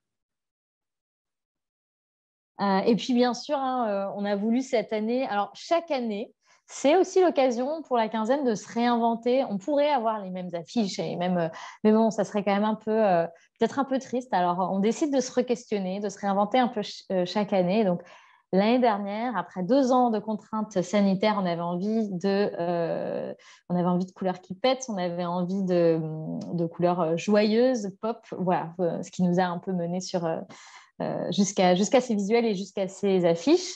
Important aussi, si vous ne l'avez pas encore découvert, c'est le site de la quinzaine qui est accessible, dans lequel vous pourrez trouver toutes les informations sur l'édition 2022. Et puis, je laisse la parole à mes collègues du pôle communication qui vont pouvoir vous expliquer la suite. Oui, du coup, on va parler un peu du guide d'animation. Laetitia, je te laisse mettre le site. Ouais. Donc, si vous allez sur le site, vous allez sur le petit onglet en haut, J'agis. Et si vous allez après dans idées d'animation, vous allez voir, on a mis en fait en place un système de petites fiches pour vous présenter des idées d'animation et d'actions à mener pendant la quinzaine. Les années précédentes, on avait un gros guide d'animation un peu en PDF avec plein d'infos dedans. Et cette année, on s'est dit que c'était peut-être un peu plus maniable et pratique pour vous si on mettait en place plutôt ce système de fiches, parce que comme ça, voilà, vous pouvez prendre la fiche, la télécharger, l'imprimer, l'envoyer à des gens. C'est un peu plus facile pour vous. Donc voilà, il y a toutes les idées d'animation. Sur le côté, vous avez aussi des petits onglets en fonction de votre profil pour savoir ce que vous pouvez faire en fonction de si vous êtes une entreprise, une collectivité, une association, etc. Voilà, ensuite, en haut, tu peux... Ouais, voilà, on a aussi... Soit en haut, soit ici, il y a des liens partout. Voilà, vous pouvez aller sur l'onglet « Préparer son événement ». Sur lequel on vous a mis aussi des conseils sur comment vous organiser. Donc, il y a des conseils pour faire appel au collectif parce que ensemble, on est plus fort. Des conseils pour vous organiser à toutes les étapes de la création de votre événement, donc avant, pendant et après. Des conseils pour communiquer, parce que c'est notre spécialité, parce que c'est hyper important pour faire venir du monde. Et puis, après, on a aussi mis des conseils spécifiques à l'organisation d'événements en ligne, parce que même si les contraintes sanitaires sont un peu finies, les événements en ligne continuent, et parce que c'est aussi plus accessible pour plus de monde. Donc, c'était important pour nous aussi de vous donner ce genre de conseils. Et enfin, des conseils pour dresser le bilan, pour ne pas oublier les enseignements de la quinzaine de cette année. Voilà. Pardon. Oui.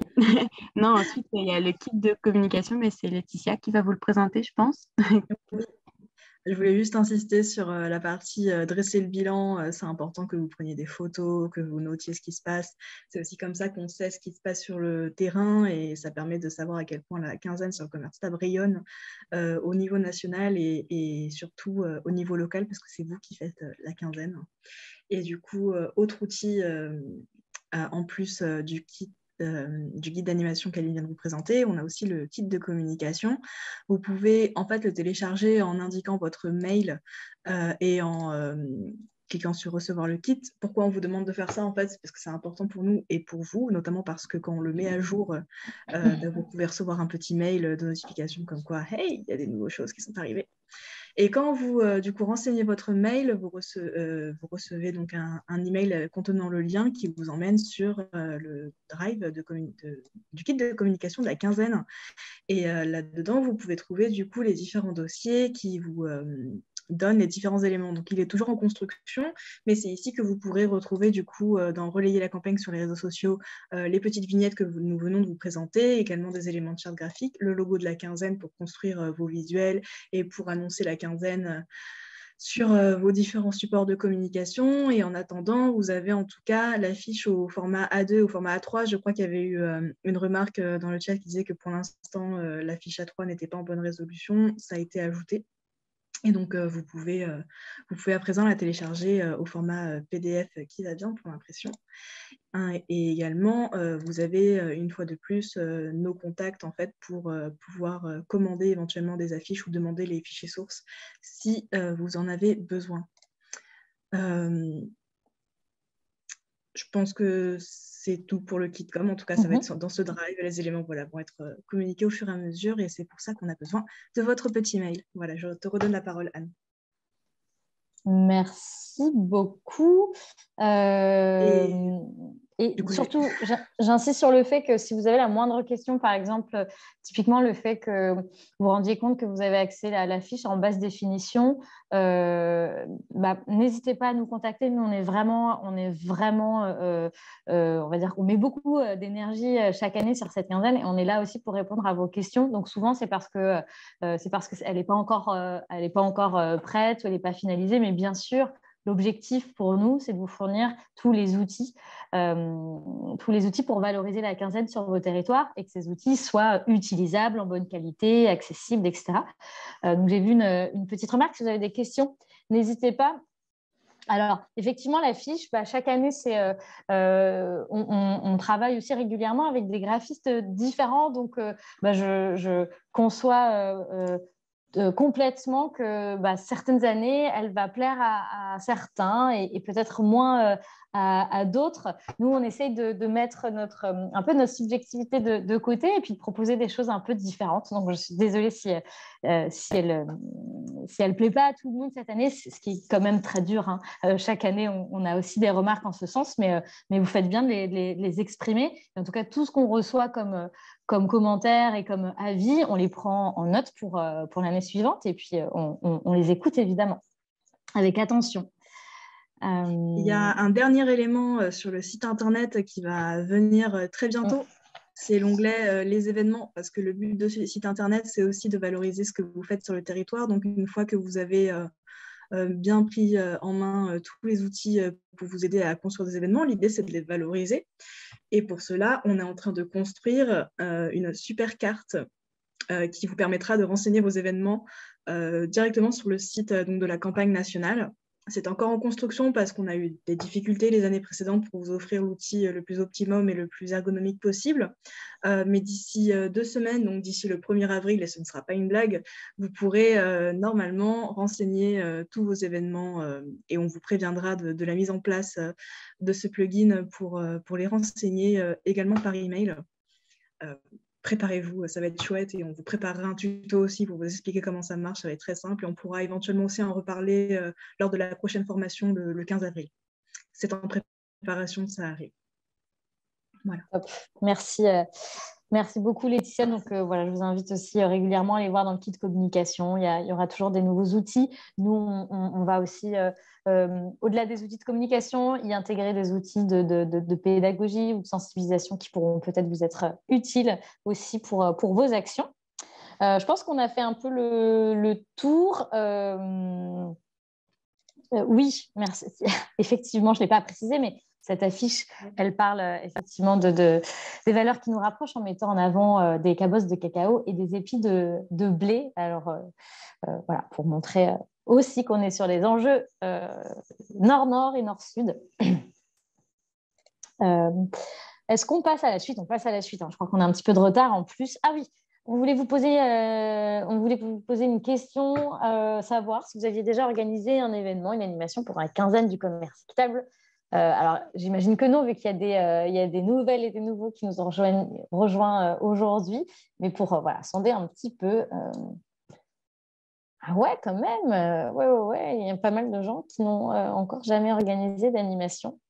Donc, c'est vrai qu'on passe un petit peu vite sur tout le guide d'animation, mais vraiment, je vous invite à aller sur le site internet. Vous avez 3 gros boutons avec un bouton qui s'appelle « Devenir acteur ». Et là, vous retrouvez tout ce que vous a expliqué Aline pour vous accompagner. N'hésitez pas à vous inspirer de ces éléments. Ils sont vraiment là pour vous. Et on a proposé des idées d'animation. On les a aussi classées par profil. Vous êtes une entreprise, vous êtes une association, vous êtes une collectivité. Évidemment, vous n'avez pas forcément les mêmes possibilités ou marges de manœuvre. Voilà, donc n'hésitez pas à les jeter un coup d'œil et aussi nous dire mais moi, j'ai des idées d'animation qu'on pourrait rajouter pour compléter votre guide. On sera ravis de compléter. Maintenant, ah oui, c'est la fin du sondage, pardon. Là, je vois plus. Je partage les résultats, je fais comme ça. Oui. Je vois que donc il y a 61% des participants qui ont déjà organisé une action et 39% qui ne l'ont pas fait. Ok, j'espère que vous allez le faire cette année et qu'on vous donne un petit peu envie. En tout cas, c'est le but aussi. Et donc, justement, sans transition, on parle de donner envie. Donc, on avait envie de donner la parole à des acteurs de la quinzaine et actrices de la quinzaine du commerce équitable qui vont nous parler d'actions qui mettent en place. Il y a tout est possible. En tout cas, le champ des possibles est très large pendant cette quinzaine. On a voulu donner la parole à 3 personnes qui vont nous raconter un petit peu ce qui est possible de mettre en place sur le terrain. Et donc, on va commencer par Anne de l'association, donc Anne Guillou, pardon, j'avais plus le nom de famille en tête, fondatrice de How Lucky We Are, qui va nous parler d'une action qui s'appelle la Marchande Enchantée. Alors, oui, bonjour à toutes et à tous. Alors, la Marchande Enchantée, c'est en fait, alors déjà, vous dire quand même How Lucky We Are, c'est quoi? C'est une association qui s'engage pour l'amélioration de la condition humaine et la protection, et en simultané la protection de l'environnement. Ça veut dire quoi? Ça veut dire qu'on intervient auprès des publics démunis, isolés socialement ou en situation de grande précarité, et que, par exemple, là, vous avez l'exemple d'une maraude bien-être où on fait les pieds, les mains, les cheveux. Vous ne voyez pas derrière, mais il y a le bar équitable, il y a le bar à crêpes équitable, il y a le brunch équitable, enfin bio équitable. Ça veut dire que tout ce qu'on emmène auprès des publics les plus exclus et démunis de la société, tout est fait avec une qualité de relation, de soins et de services et des produits, des denrées qui sont haut de gamme. En fait, voilà. L'idée, c'est de faire du haut de gamme pour des publics oubliés. La Marchande Enchantée, c'est un événement qui a été qu'on s'est permis de lancer parce qu'on a été lauréat du département, nous on est dans le 94, donc du département du Val-de-Marne, sur l'innovation sociale, sur l'innovation, voilà, le prix, chaque année, il y a le prix de l'économie sociale et solidaire sur l'innovation sociale. Et du coup, nous, on a fait partie des lauréats. Donc, la Marchande Enchantée, c'est quoi? C'est, en fait, ce que je vous dis là, c'est que l'association, elle fait des choses superbes depuis 2017, c'est génial. Sauf qu'il y a un petit souci, c'est comment, moi par exemple, qui suis la fondatrice, j'encadre une centaine de bénévoles à l'année, je réponds à des appels à projets, je recrute des bénévoles, etc. Et qui paye en fait.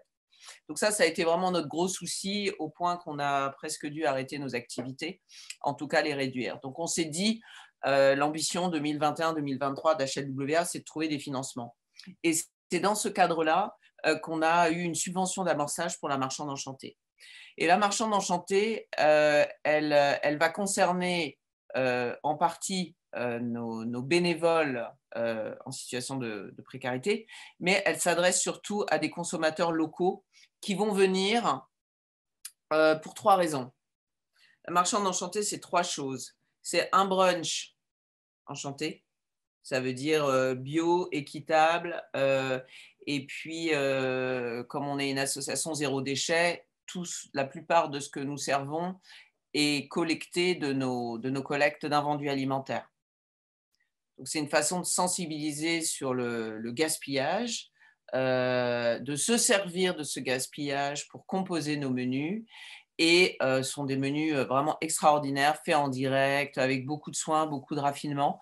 Et les gens vont venir bruncher. Et comme ça, être sensible à ah tiens, ben, c'est des invendus alimentaires. Ah bah tiens, c'est de l'équitable, c'est quoi? Ah, voilà. Donc ça, c'est le premier volet. C'est un triptyque, la marchande.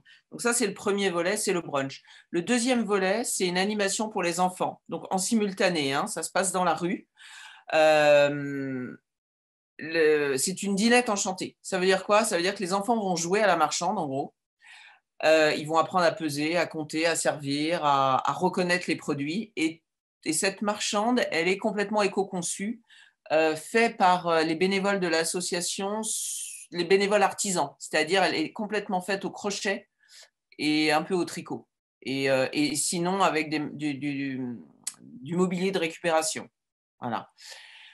Donc, la dimension ludique, la dimension je consomme, permet de créer du lien.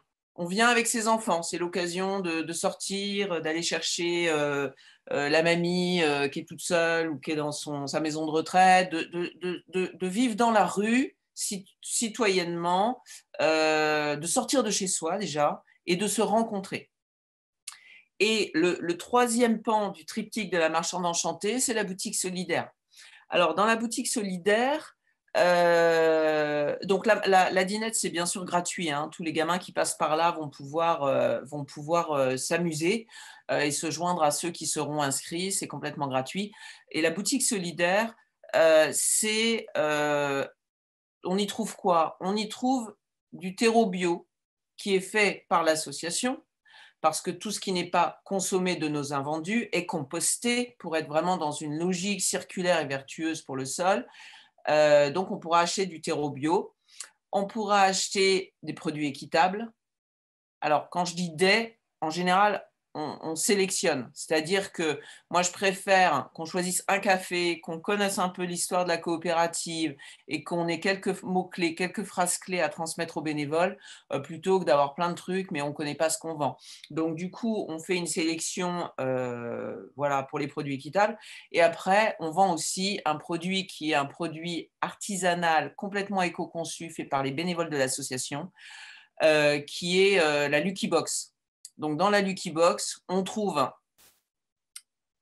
un produit équitable et on trouve cette année, donc la Lucky Box printemps-été, c'est une poupée, donc du style Barbie, mais qui est une poupée de réemploi qui est complètement réhabillée avec, c'est comme si elle était allée à la ressourcerie s'acheter un t-shirt et pas un nouveau t-shirt.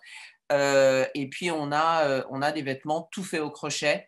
Elle a son petit sac parce qu'elle fait le marché, elle fait le compost, voilà. Donc, elle a ses petits légumes dans son sac, voilà. Donc, c'est un peu là pour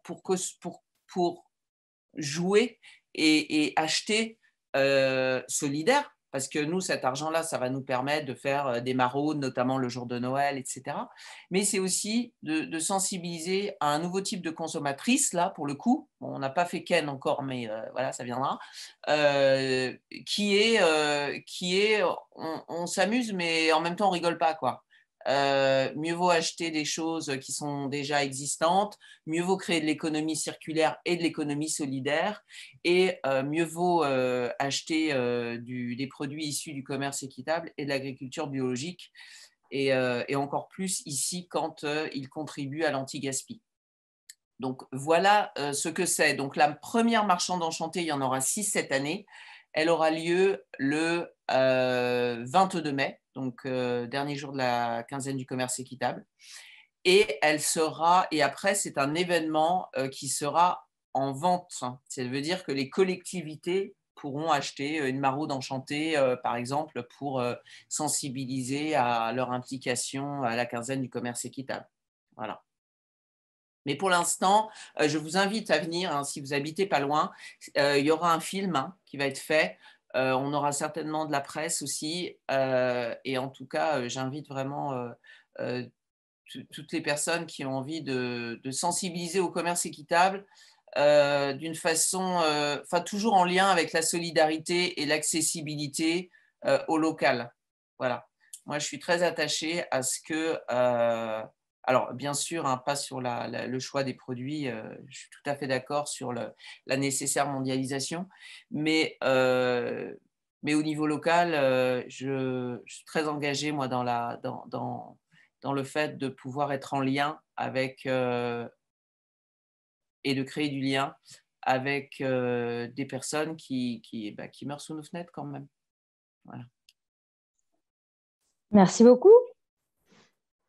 Et donc, je rappelle aussi, alors oui, il y a une question dans le chat. Odile nous demande où sera cette marchande enchantée le 22 mai. Alors, la marchande enchantée, elle sera place Henri Barbus à Gentilly. C'est à côté de Porte de Gentilly, c'est à côté de la Porte d'Italie. Donc, c'est en centre-ville. C'est une jolie place pavée en face de la mairie, qui est aussi un bel établissement. Et en fait, c'est un restaurant qui nous prête l'accès à l'électricité. Donc, tout ça, c'est pas rien comme genre de message. Ça veut dire qu'on est dépendant, en fait, de l'électricité des autres. Donc là, en l'occurrence, on a un restaurant partenaire. Et tous nos événements sont dehors, en fait. Pour moi, la citoyenneté, elle est dehors. Voilà. Donc, qu'on fasse des maraudes équitables ou qu'on fasse des animations de ce type-là qui vont toucher d'autres publics, on les fait dehors. Voilà. Ça veut dire qu'on apprend aussi à vivre dehors. Donc, si vous voulez, je vous mets le site de l'association et si vous voulez rester en lien, n'hésitez pas à m'envoyer votre mail. Comme ça, vous pourrez nous rejoindre au moins sur l'emailing qui sera fait pour la marchande enchantée. Merci pour quelle imagination. Merci beaucoup. C'est un peu...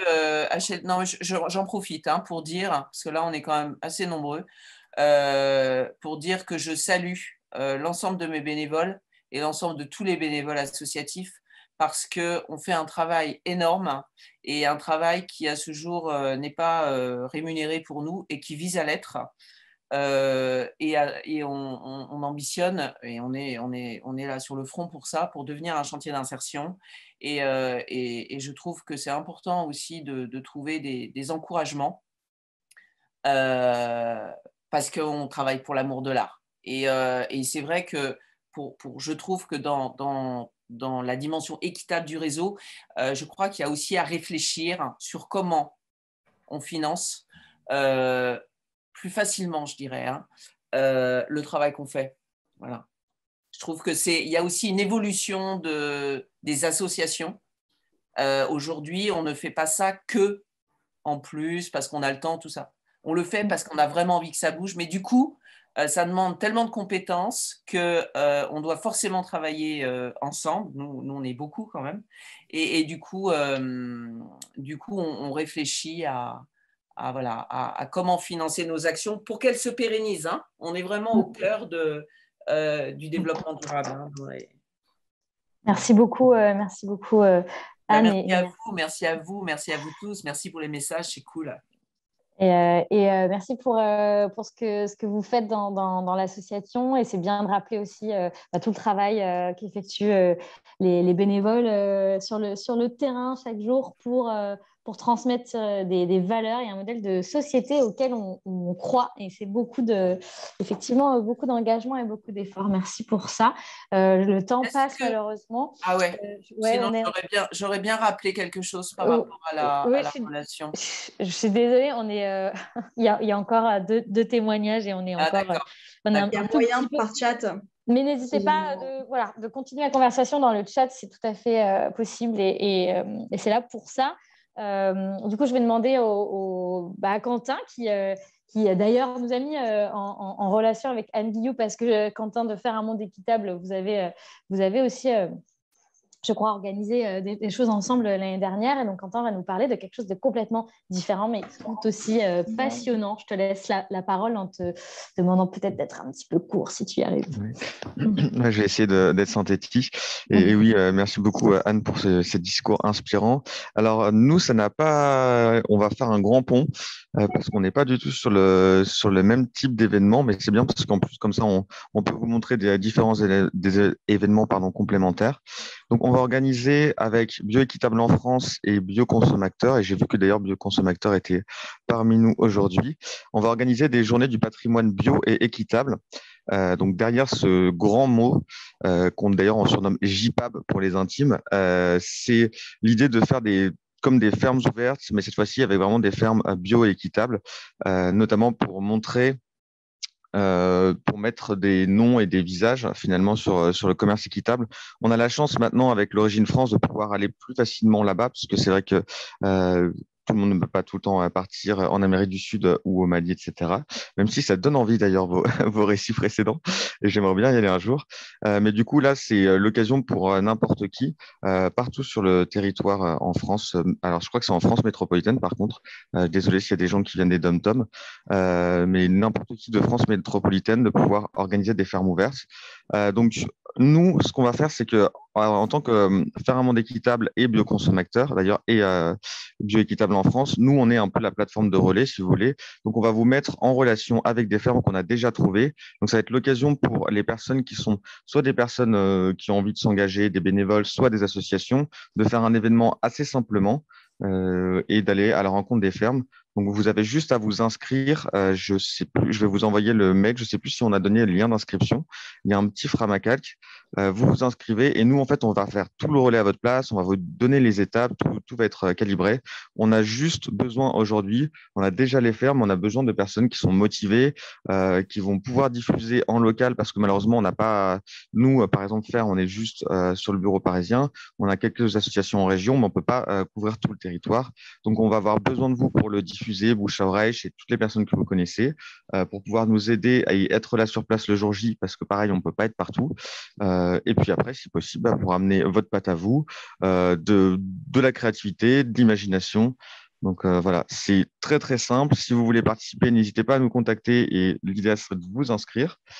Motivé pour faire quoi concrètement dans les fermes? Alors pour faire quoi, c'est vous allez avec les personnes qui sont dans l'exploitation agricole de la ferme, vous allez organiser une journée où il y a des personnes qui viennent sur cette ferme. On pense qu'il y aura entre 30 et 50 personnes. Après, on va les vendre par la suite et on va faire ensemble toute la communication. Donc, les personnes vont venir sur la ferme et vont participer à une journée découverte, poser des questions à l'agriculteur ou à l'agricultrice et comprendre un peu ce qu'est la vie en une journée. Après, c'est court, mais ce qu'est la vie de ce que vivent les agriculteurs et les agricultrices, et notamment la particularité du commerce équitable. Est-ce que c'est comme du woofing? Pas vraiment, parce que le woofing, quand même, les personnes travaillent sur la ferme. Là, il ne sera pas question de travailler, mais c'est plus un moment de détente et de partage. On est plus sur de la sensibilisation et pas de la production. Et d'ailleurs, ça fonctionne très bien. Comme ça, je me rends compte que je ne dis pas tout, donc n'hésitez pas à m'envoyer vos questions dans le chat. Comme ce qui est organisé par le CIVAM, alors malheureusement, je suis un inculte et je ne sais pas ce qui est organisé par le CIVAM. Alors, je ne saurais pas vous dire parce que je ne connais pas ça exactement. Mais globalement, c'est vraiment, on aura des jeux. Pardon, oui. Non, pardon, les CIVAM, ils organisent de ferme en ferme, donc c'est le principe de ferme ouverte, effectivement, des fermes qui accueillent du public et voilà, les gens, ils organisent des visites des différentes activités sur la ferme. Voilà. Donc, Du coup, ouais, ça va ressembler pas mal, ouais. Enfin, probablement, du coup, je ne savais pas, mais ça devrait ressembler, oui. Donc, c'est juste, vous, en tant qu'organisateur, organisatrice, vous nous aidez et vous donnez un petit peu de temps et ensemble, on organise ces fermes ouvertes. Et après, le jour J, vous aurez juste à être là, à discuter. Il y aura des animations et même les animations, on va vous donner un kit animation. Donc, vraiment, nous, on sert de relais de plateforme et ce qu'on a besoin, c'est juste du monde pour couvrir. Donc, ça va vraiment être, c'est l'occasion de faire un événement qui est assez simple à organiser pour vous et qui va être, j'en suis sûr, très sympathique. Donc, oui, voilà, là, avec la salle, vous pouvez voir, nous, on donne de quoi communiquer. On va vous donner des communiqués de presse à remplir. Vraiment, vous aurez une sorte de recette de cuisine. Il y aura juste à remplir un texte à trous et vous aurez juste à remplir les différents éléments et les passer en local. Et voilà, tout est écrit là. Il est bien fait ce PowerPoint. Merci beaucoup à Commerce Equitable France d'ailleurs de l'avoir bien organisé. Est-ce que vous avez d'autres questions ou pas? Parce que j'essaie d'être synthétique, c'est pas évident. Mais franchement, n'hésitez pas à vous inscrire. Et en plus, on va avoir des réunions. De toute façon, on va vous présenter plus en détail. Mais c'est difficile pour moi de vous présenter toutes les animations maintenant. Donc, si vous êtes intéressé, inscrivez-vous. Et si vous n'êtes pas intéressé, je vous conseille de vous inscrire pour voir si vraiment vous êtes intéressé. On ne sait jamais. Dans tous les cas, inscrivez-vous. Top. Merci beaucoup, Quentin. S'il n'y a pas d'autres questions, donc je passe la parole à Lisa de la Fédération Artisans du Monde. Oui, bonjour tout le monde. Donc je suis Lisa, je suis responsable d'éducation à la Fédération Artisans du Monde et j'aimerais vous proposer deux leviers pour cette quinzaine du commerce équitable. Un dispositif d'abord qui s'appelle les jeunes ambassadeurs et ambassadrices du commerce équitable, qui sont notamment mis en œuvre par des assos locales artisans du monde dans les collèges et les lycées un peu partout en France, puisque la quinzaine, évidemment, c'est le moment rêvé pour sensibiliser davantage les jeunes, mais c'est encore mieux de pouvoir leur proposer de passer à l'action. Et donc, c'est tout à fait ce qu'on propose dans le cadre du projet de jeunes ambassadeurs et ambassadrices du commerce équitable. Concrètement, c'est un groupe d'élèves de collège ou de lycée qui va venir mettre en œuvre 3 types d'actions. Des actions de vente de produits issus du commerce équitable, des actions de sensibilisation au commerce équitable et des actions de plaidoyer en faveur du commerce équitable au sein du collège, au sein du lycée, voire même en dehors de leur établissement scolaire. Pour ça, on a créé un kit de mobilisation qui se trouve sur notre site internet. Vous pouvez y accéder en tapant jeunes au pluriel pour artisansdumonde.org. Et puis, on a une vidéo aussi de promotion que vous pouvez tout à fait diffuser, soit aux élèves que vous sensibilisez déjà régulièrement ou que vous souhaiteriez sensibiliser pour la première fois à l'occasion de la quinzaine. Et puis, bien sûr, aux enseignants pour pouvoir les convaincre aussi de coporter ce projet-là avec vous. Alors, du coup, il y a pas mal d'idées d'actions et des actions assez inspirantes qui vont être mises en place du côté du réseau Artisans du Monde pendant cette quinzaine. On va avoir des groupes de jeunes ambassadeurs, ambassadrices qui vont profiter de cette quinzaine pour rencontrer des producteurs et des productrices, nos partenaires de pays du Sud, et qui vont faire une tournée en France. Et donc, du coup, ces fameux JAS vont pouvoir rencontrer ces partenaires. On va avoir des repas équitables à la cantine qui vont être organisés. On a un concours d'éloquence aussi qui va se tenir autour notamment du commerce équitable, qui va se tenir en Normandie, par exemple. Donc voilà, il y a pas mal de choses qui pourront être mises en place. Et donc, profiter de cette quinzaine pour pouvoir mettre un petit coup de projecteur sur ce dispositif qui permet vraiment de mettre les jeunes en mouvement. Voilà, de ne pas simplement avoir un public qui soit passif, mais vraiment passer par cette pédagogie de projet pour pouvoir vraiment les rendre acteurs, actrices de leurs apprentissages et surtout de leur engagement. Voilà, parce que l'engagement peut démarrer assez tôt et peut démarrer déjà au sein de leur établissement scolaire. Voilà, donc si vous voulez trouver des idées d'action, vous lancer, découvrir tous les outils, n'hésitez pas à aller sur jeunes au pluriel.artisansdumonde.org. Et je voulais, alors la vidéo, du coup, je vous laisserai la découvrir. Je pense qu'on est un petit peu en retard, donc je ne vais pas prendre plus de temps. Et puis, alors, un outil, cette fois-ci, que je voulais vous présenter, qui peut être aussi tout à fait en lien avec ce dispositif de jeunes ambassadeurs ou ambassadrices du commerce équitable. Laetitia, je veux bien que tu passes à la diapo suivante, c'est toi qui as la main.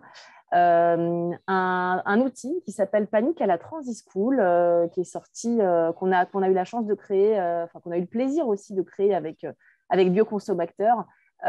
C'est un jeu d'enquête qui s'adresse aux jeunes à partir de 11 ans et qui aborde de nombreuses questions. Évidemment, la question du commerce équitable, mais du développement durable, de l'agriculture biologique, de la fast fashion, du greenwashing. Il y a énormément d'enjeux qui sont évoqués dans ce jeu d'enquête qui est très ludique, très interactif, très apprécié par les enseignants et les enseignantes.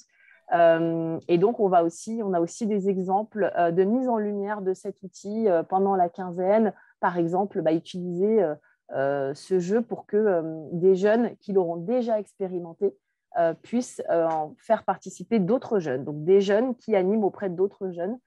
C'est ce qu'on a pu voir dans notre réseau Artisans du Monde et des choses qui vont pouvoir avoir lieu pendant la quinzaine.